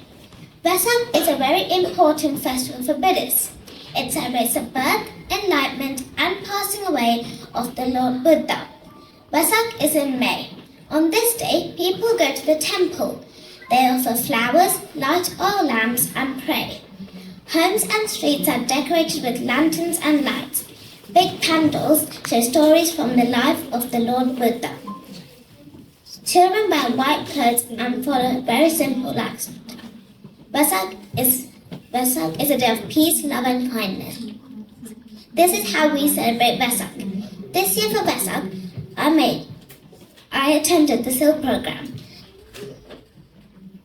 Now let's see what our little brothers and sisters did for their Vesak celebration. Little brothers and sisters, this is your opportunity to show us what you did for your Vesak celebration. Hi, my name is Kiara and I did the following meritorious act during the month of Vesak. I fed the ducks in the country park near my house. I also got a bird feeder and a bird bath. So I like watching them eat and have a little bath afterwards because I think it's really nice. Also, we get squirrels, so we feed them by giving them breadcrumbs. Thank you for listening, Theron Saranai. Hi, my name is Nisaki. I'm going to talk about worshipping Lord Buddha on Wesak Poya Day. We picked purple flowers and sprinkled water.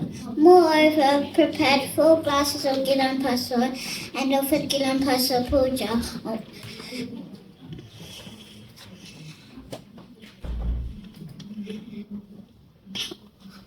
And worship Lord Buddha on Wesak Poya Day. Especially we lit and hang lanterns outside when it's dark. Thank you, Tilo and Saranai. My name is Ona. Today I would like to speak about one of the most beautiful and meaningful symbols of the Vesak. That is the Vesak lantern. Vesak, also known as Buddha Day, celebrates the birth, enlightenment and passing away of Lord Buddha. One of the most iconic parts of this celebration is the Vesak lantern. It is a time of reflection, compassion and spreading light, both spiritually and literally.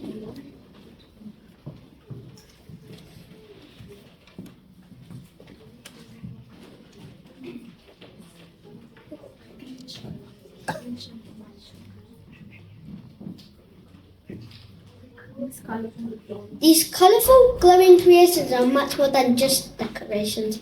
They symbolise the light of wisdom.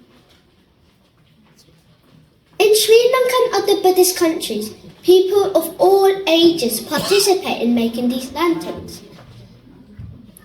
They are often crafted from bamboo and tissue paper and come in various shapes. The most common Vesak lantern is the Atapartama. This unique lantern holds deep meanings.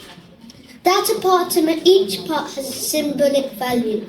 The 4 square sides represent the 4 noble truths: suffering, cause of suffering, end to suffering, path to end suffering. The 8 triangular shapes represent the 8 worldly conditions: gain and loss, fame and defame, happiness and sadness, praise and blame. According to the Buddha, we should remain calm no matter what happens. The top and bottom open squares represent the birth and death of life. The colourful hanging stripes represent the never-ending cycle of life, known as the samsara. Creating Vesak lanterns brings us together, working in harmony, just as the Buddha taught. It is a time for unity, creativity and spiritual reflection. Thank you, Farewell Saranam. My name is Saduli. I'm going to talk about my Wesak card. I drew a beautiful lantern in the middle and I coloured it beautifully. We celebrate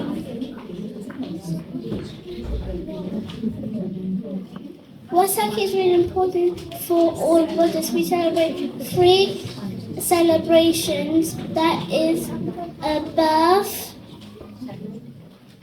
enlightened and passing away of our Lord Buddha. I wrote Happy Wesak and I gave it to my parents. I enjoyed making this card. I was happy and peaceful. Happy Wesak to all of you. Thank you for listening to our Saranai.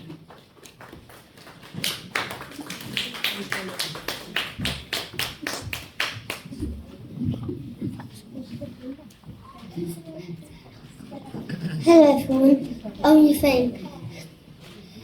Today I'm going to talk about meditation. In my mind, I think Buddha teaches how to control our mind, and that's what meditation is.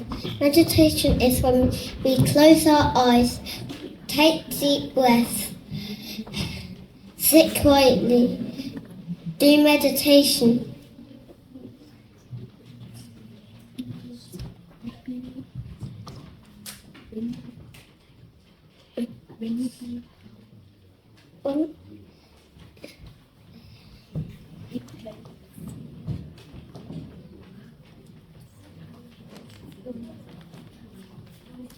Close our eyes, take deep breaths. We let our minds rest just like how our bodies rest when we sleep.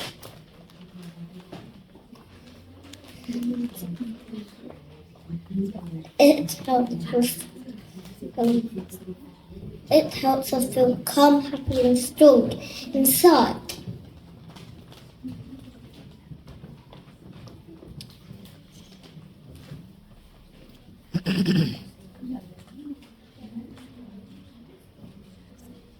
When we meditate, we listen to our breath, notice our thoughts, let go of any worries. Even kids like us can do it, anywhere, anytime.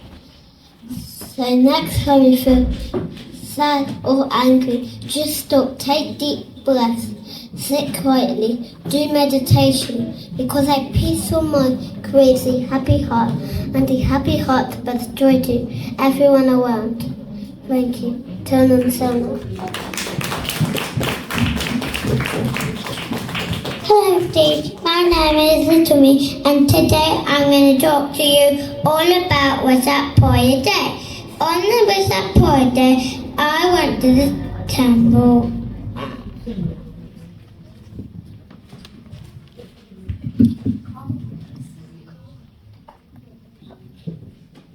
On the Wesak Prayer Day, I followed the precepts. I did many good things during the day.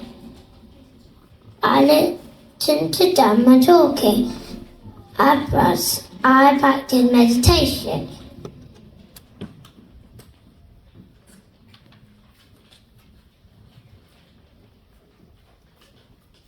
I took part in the Kiribati Puja and Gilampas Puja.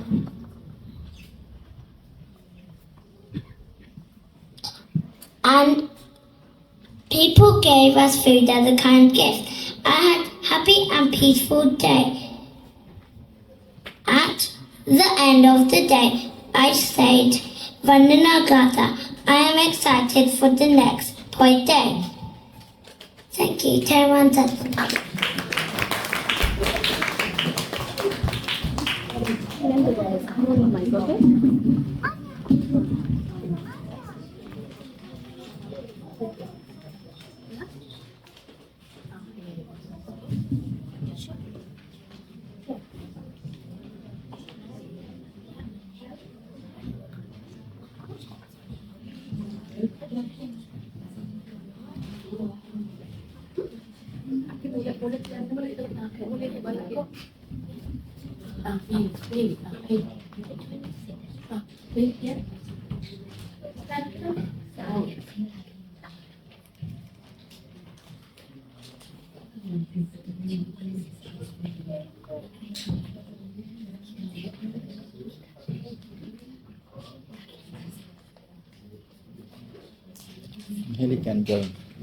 Hello everyone, this is Anya.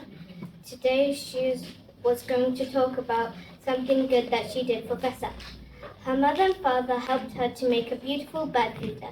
There are lots of birds in their garden all the time. Every morning and evening, she puts bird food in the feeder.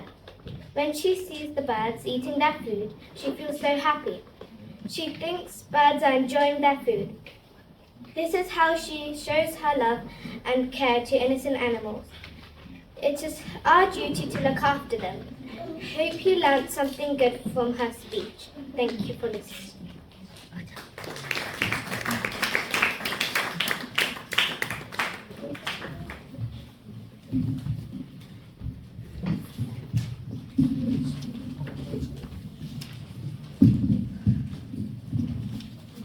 Our little brothers and sisters have now said what they have done for Vesak. Something we all do for Vesak is make lanterns. Out of all the lanterns, there is a very special one, and that is called the Attapattam. I'm going to tell you the story behind it. Among all Vesak lanterns, the most meaningful one is the Attapattam.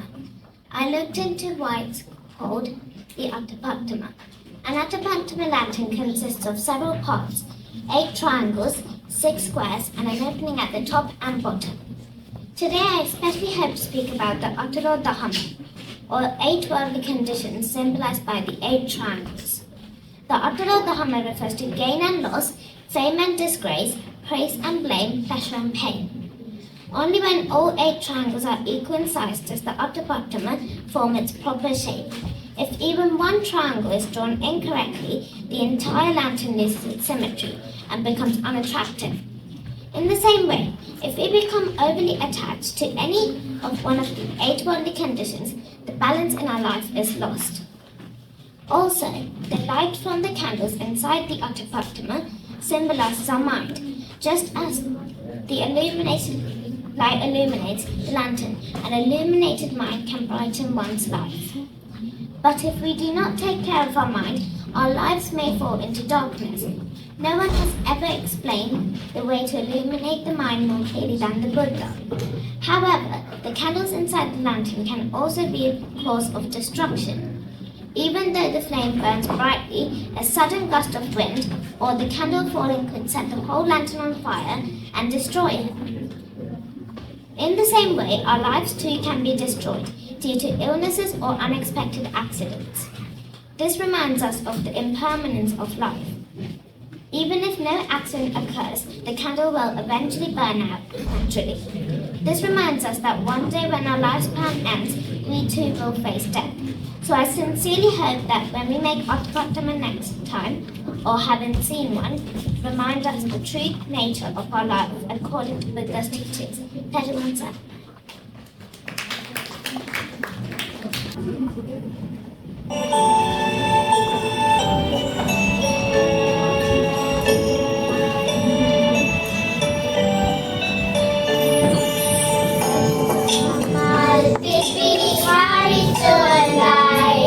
Wesak,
I was curious, Tulati. What are you talking about? Mama kiwi vidunya balanna poya hale lassana e hale eliyen mulu lokeme eliye vela. Yes, you're absolutely right. As you've beautifully mentioned the significance of the full moon, let us now listen to a beautiful song. Poya Sande Sanda Kiranin.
Yes, during the past month, we, the children of Bracknell Dhamma School, have devoted ourselves to various meritorious activities in commemoration of the birth, enlightenment and Nibbana of the Lord Buddha.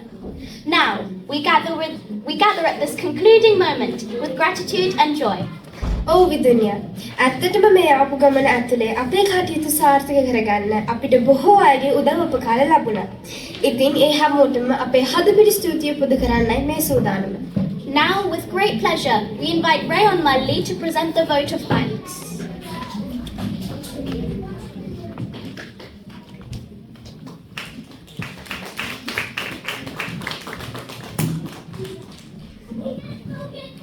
Good evening, everyone. It is truly a pleasure and an honour to deliver the vote of thanks on this special occasion. As we come to the end of the Vesak Festival 2025 at Bracknell Dhamma School, I hope all of you celebration. First of all, we would express our deepest gratitude to Sambit Hamdul for your constant guidance, leadership and blessing. Your presence added the meaning and completeness to this Vesak celebration. So, we are sincerely thankful for your dedication. We also especially best but to have the two venerable Hamduras with us. Thank you for joining us with us. We also especially, a heartfelt thanks also goes to Rasika Mama and Amali Auntie, who plays a main role in continuing the activities in our Dhamma school. Please accept our sincere thanks from the bottom of our hearts. You are truly a great teachers in our lives. We also extend our thanks to our parents. Your dedication and tireless support made this Wesak event so bright and meaningful. So thank you so much. Furthermore, a huge thank you to everyone who took part in the Vesak. And thank you for everyone who's present here today. Finally, I'll thank you all my brothers and sisters here on Bracknell Dhamma School. I'm sure it will remain our hearts forever. Thank you for all very much. Farewell, Samitha.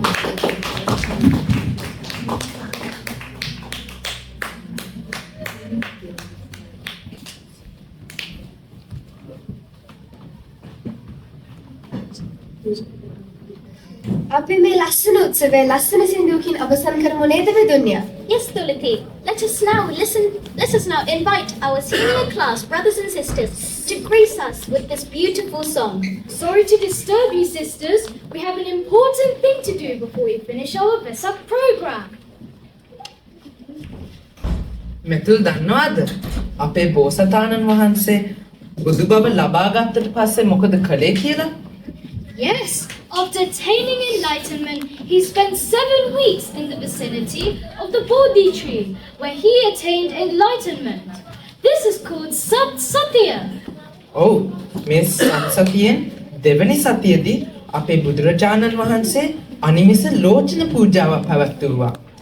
Our Lord Buddha stood before the Bodhi tree without moving his eyes for one whole week to show his gratitude to the tree which sheltered him in his struggle to attain Buddhahood.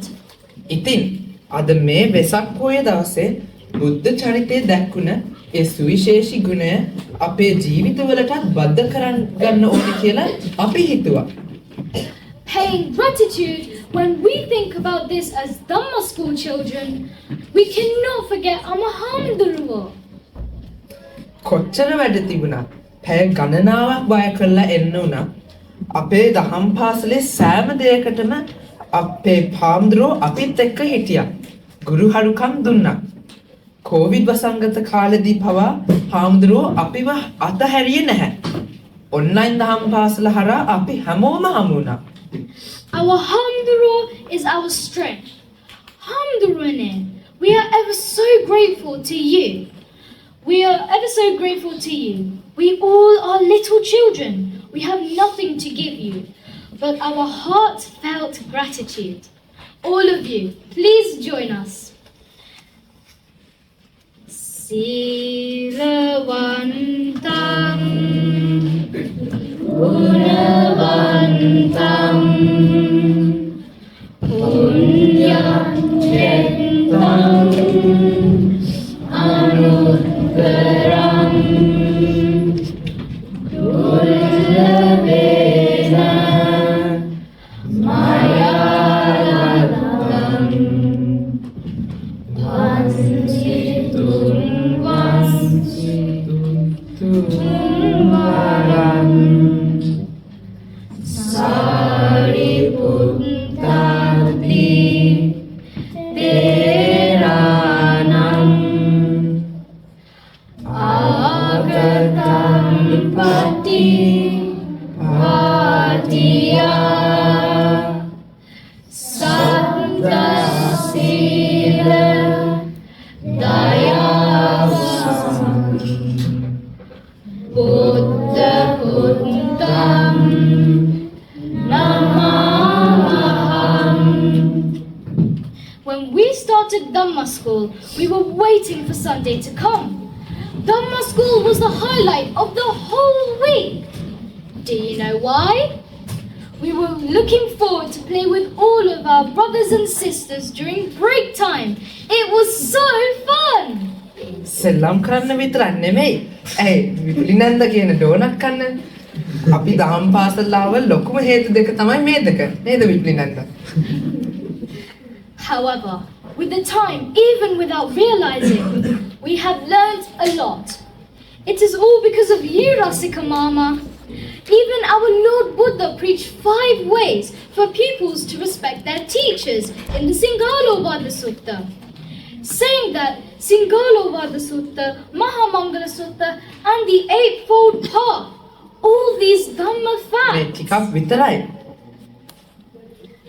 If we know anything about Buddhism, it is because of you, Rasika Mama. All in our class are of different ages and ability levels.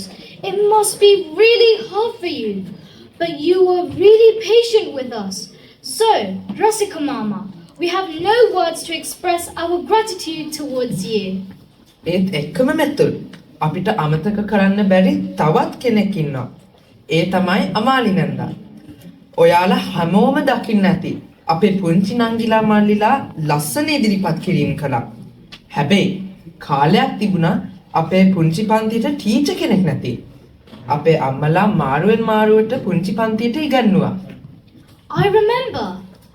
අන්තිමට අපේ පුංචි පන්තිය නැවතින්න තැනට ආපු වෙලාවක තමයි අමාලිනන්ද කැමැත්තෙන්ම ඒ වගකීම බාරගත්තේ. Yes, if Amali Nandi hadn't stepped up, you will not be able to see those little ones performing here nicely today. Panamada kaditi vautaulu vaikale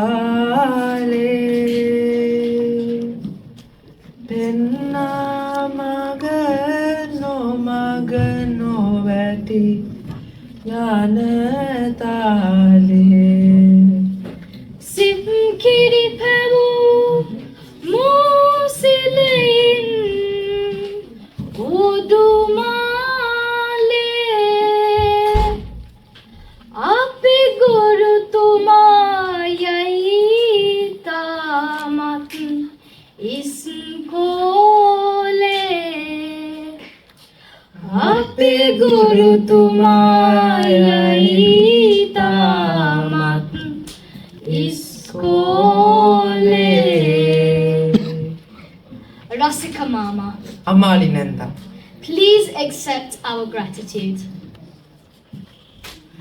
ඕවාද සිප්ප දානේන සික්ඛාපේති මමංගරු සගාර වේන චිත්තේන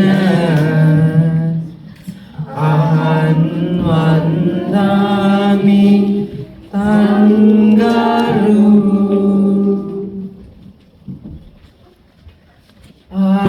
ආදරයේ උල්පත වූ අම්මා මා ඔබගේ පුතු ඔබ මතු බුදු වන දවසේ මා රාහුල කුමරුන්සේ සෙවන පතා අදමෙන් පැමිණෙන්නෙමි සුළඟිල්ලේලී Amma sandaki mama elova hiroyaridi erahanden nombe lokaya eliyavuni rakumata putun diviye duk kehata vindi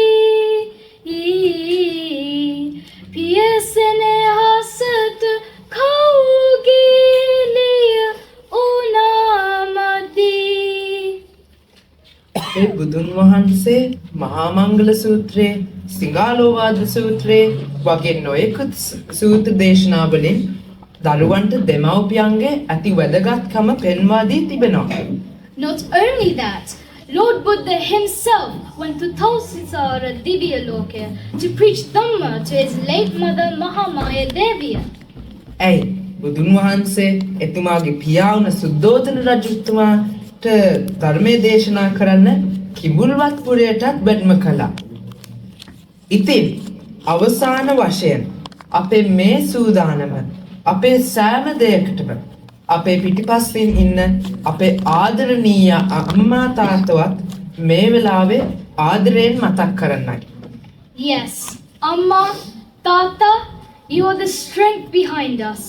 You are the light that guides us onto the correct path. So, on this Vesak full moon Poya day, we would like to tell you that we are ever so grateful for all your dedication and hard work in making us great humans. Dasamase urekatva Ose siruti karanam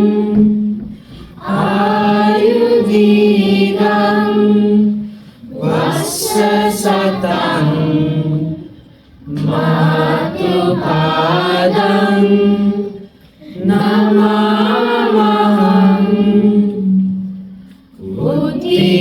Utthikaro alingitva Chumlitva piya buddhakam Rajamacham Supatittam Pitupadam Namamaham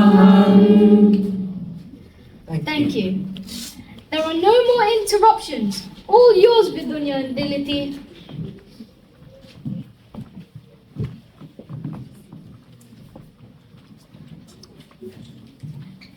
මේ බෞද්ධ අපි හැමෝගේම එකම ප්‍රාර්ථනයයි.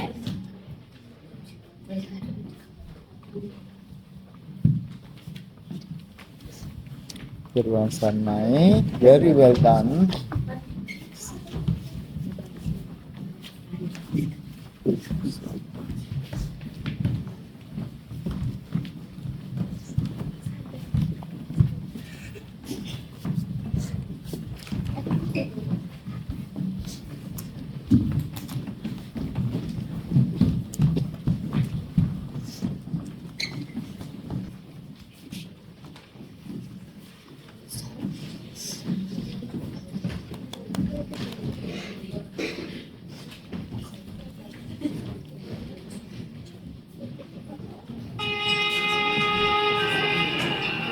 Budu bana padaya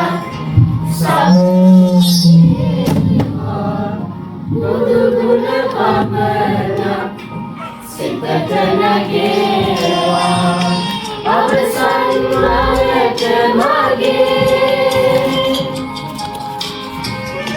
Aspiyana mohate Budu himiruwa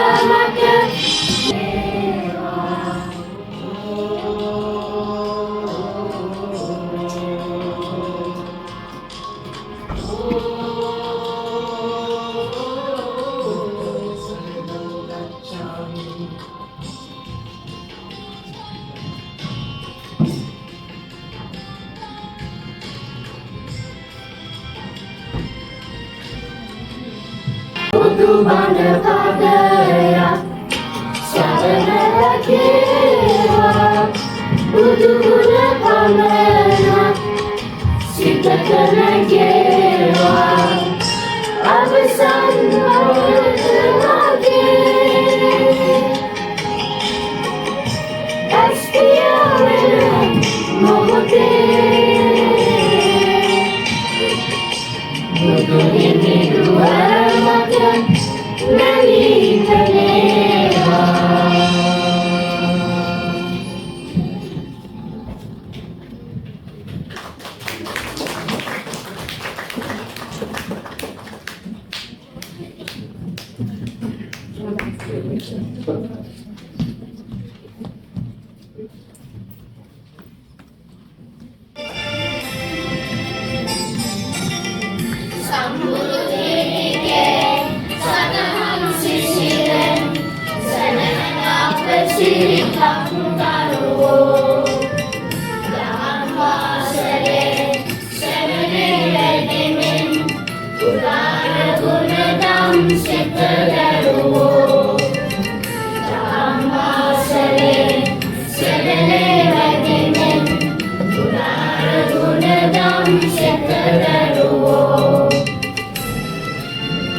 Yeah.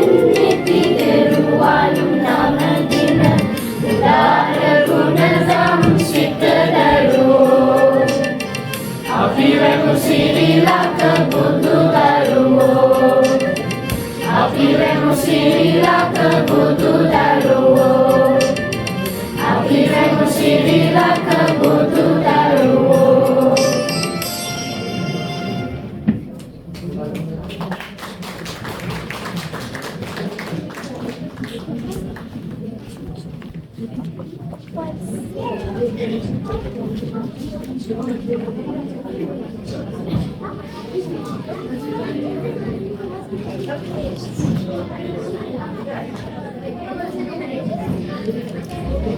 Now let us invite Rasika Mama and Amalinanda to give us a word of encouragement.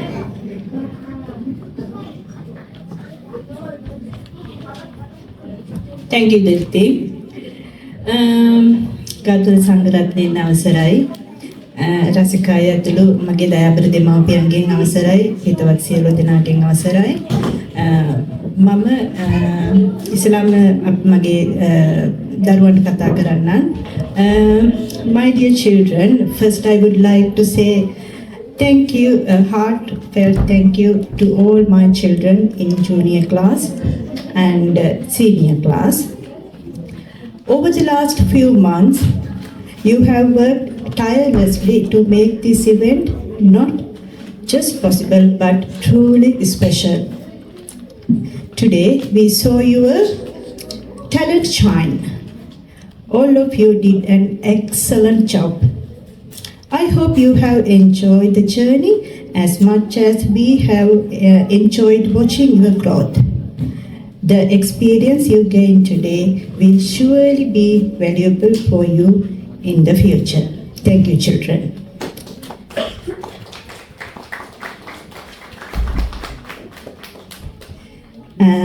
දයාබර දෙමාපියනි, මේ උත්සවය සාර්ථක කරගන්න ඔබේ කාලය, ශ්‍රමය, දැනුම, මුදල් මේ හැම දෙයක්ම වැය කරා. ඇත්තටම මම ඒක ගොඩාක් අගය කරනවා.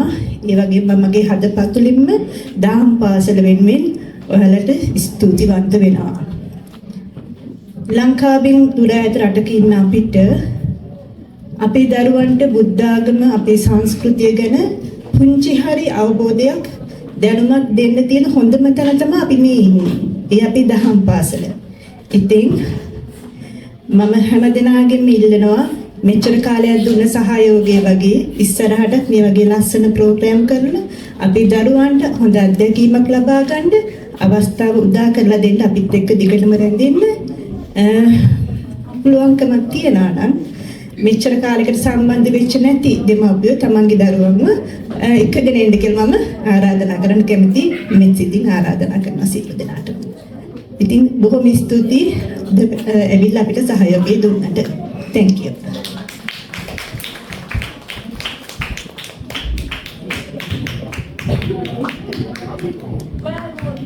ස්වාමීන් වහන්සේලාගේ අවසරයි.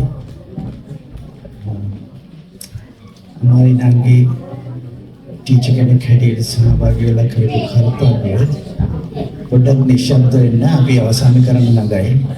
පොඩ්ඩක් නිශ්ශබ්ද වෙන්න ප්ලීස්.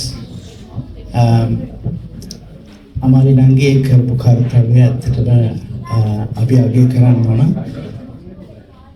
මේ සමාජයේ අපි දැන් ජීවත් වෙන අවුරුදු 12-15ක් විතර ඒ කාලය තුල අපි දැක්ක එකක් තමයි මේ දරුවෝ ඉපදලා තියෙන මේ රටේ ඒගොල්ලන්ගේ choice එකක් නෙමෙයි. ඒක අපේ choice එකක්. ඒක අපේ choice එකක්. එතකොට මේ දරුවන්ට අපි ලැබපු දහම් අධ්‍යාපනය ලංකාවේදී අපිට ලොකු භාග්‍යයක් තිබුණා. ඒ දහම් අධ්‍යාපනය ලබාගෙන යහපත් පුරවැසියෝ වගේ ජීවත් වෙන්න. එතකොට මට තිබ්බේ ලොකු ගැටලුවක් තමයි කොහොමද මේ අධ්‍යාපනය මගේ දරුවන්ට දෙන්නේ.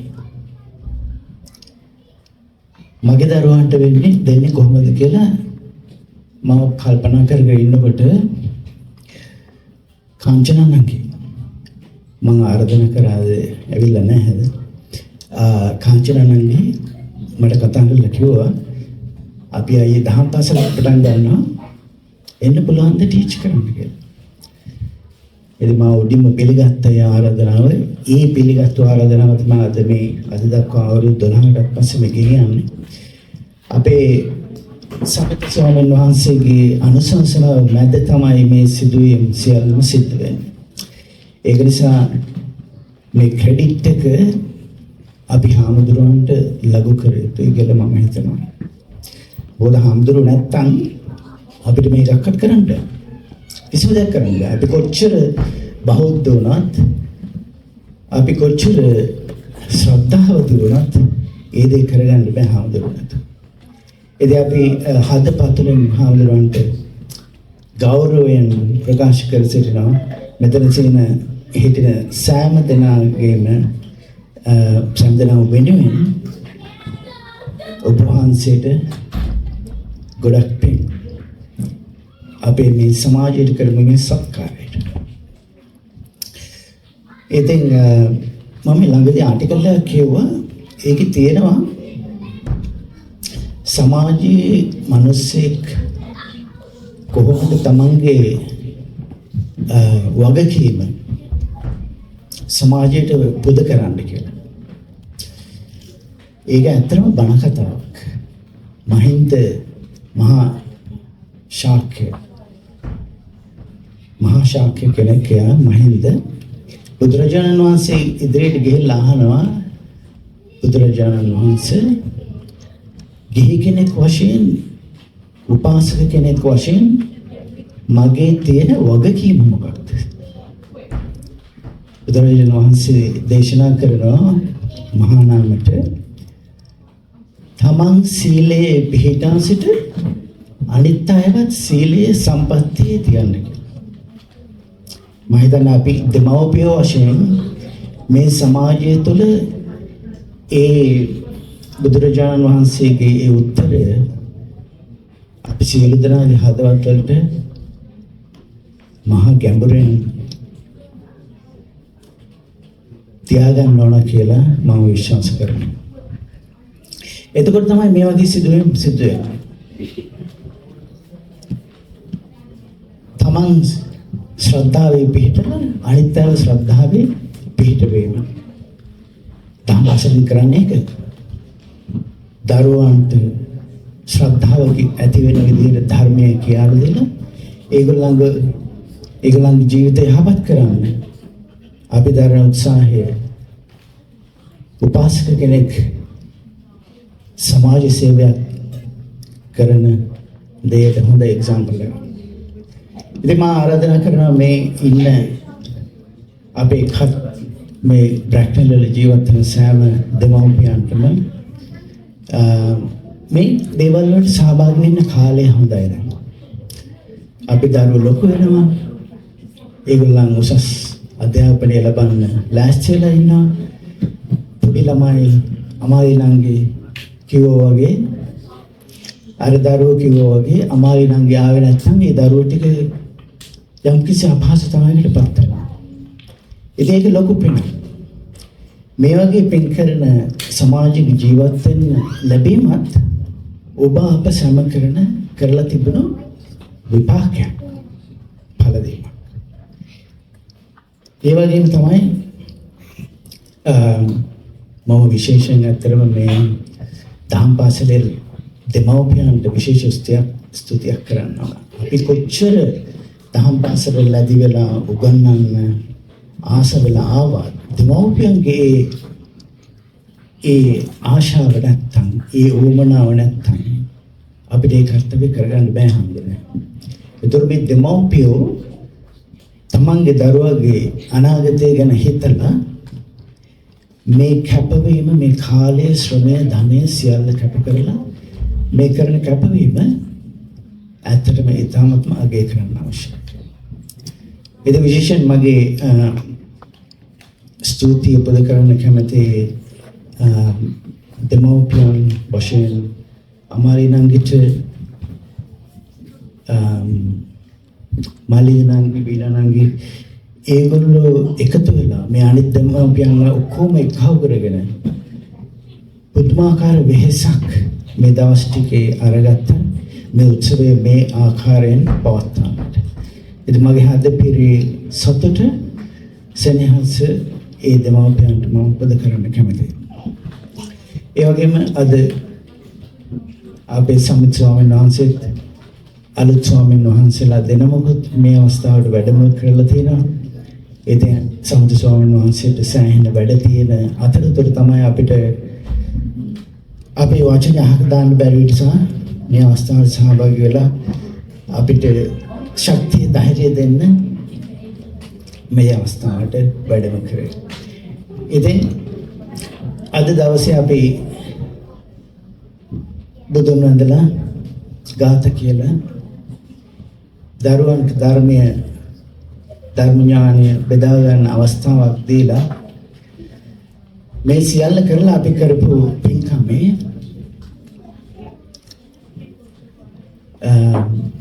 කුසල් විපාක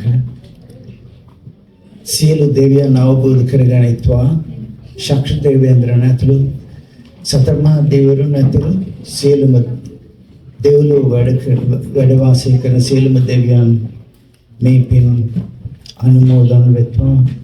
මේ භූමි තලයේ වැඩ සිටින සියලුම දෙවියන් ඒ පින් අනුමෝදන් වෙත්වා. ඒ පින් අනුමෝදන් වී සතුටට පැමිණෙන සියලුම දෙවියන් ස්වාමීන් වහන්සේලා ඇතුළු අප සියලු දෙනාගේ ජීවිත ආරක්ෂා කර දෙත්වා කියලා සාදුකේ මොකද.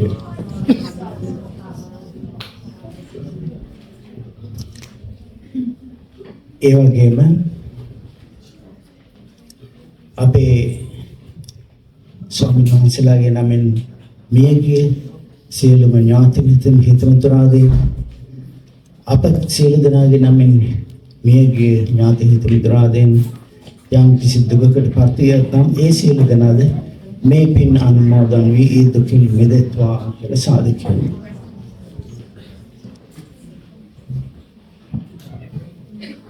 ඒ වගේම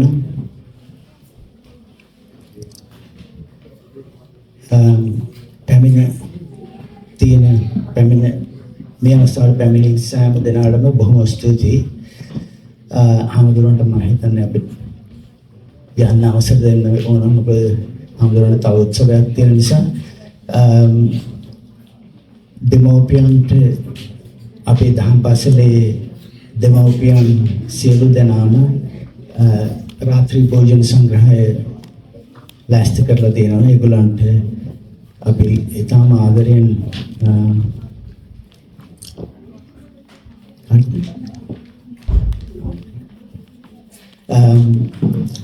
ඔබ සියලු දෙනාටම අපි ආරාධනා කරනවා මේ රාත්‍රී භෝජන සංග්‍රහයට සහභාගී වෙන්න කියලා යන්න කලින්.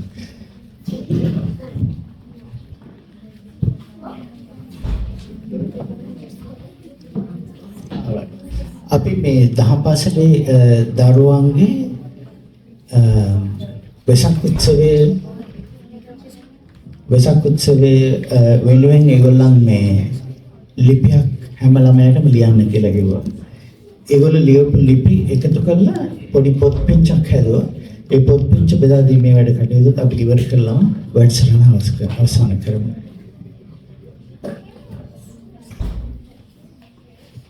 Right. Kiara, එන්න පුතේ ඉස්සරහට. ස්වාමීන් වහන්සේලා අතින් අරගෙන ස්වාමීන් වහන්සේට වන්දනා කළා.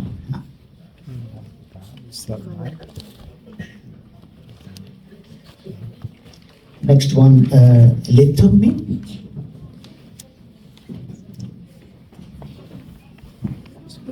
Well done, Litumi. Good luck. Anya.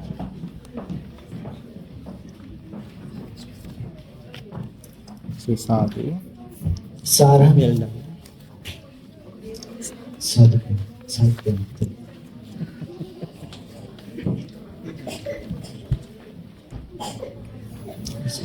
Chanade, Nessa, both of you, please come forward. And Rayon Onel Yuval.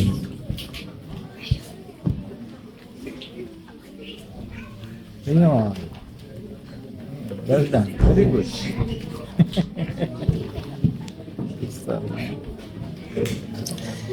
So then, Suddenly.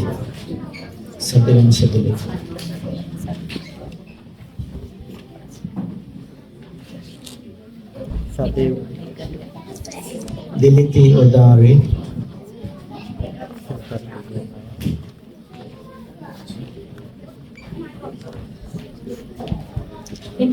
Meheli Mekpuru.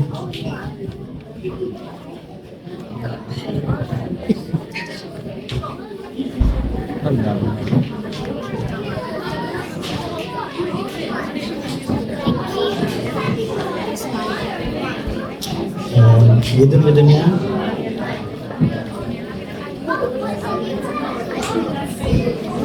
Assembly.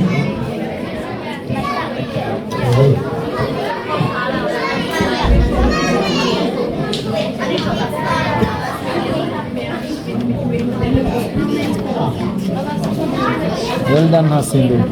Very good.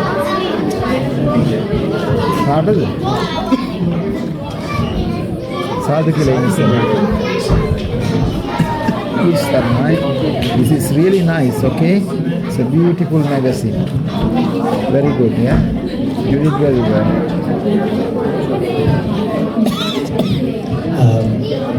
We're going to offer some booklets to someone as well. Good luck. Very nice. Thank you, Buddha.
Is this just pictures?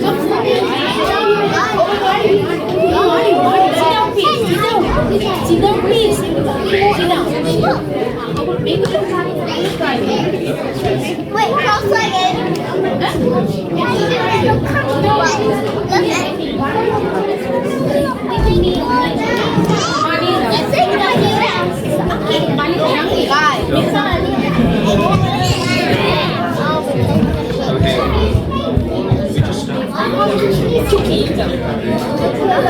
She joined the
I would recommend putting him on the ground before I carry him. No, he's mine. I'm stealing him. No, I steal him. Do you want to go to Adari? We don't want to come. Can I get a hug at least? I'm not stealing you. I'm coming to your house at night. I know where they are. Very well done. Excellent.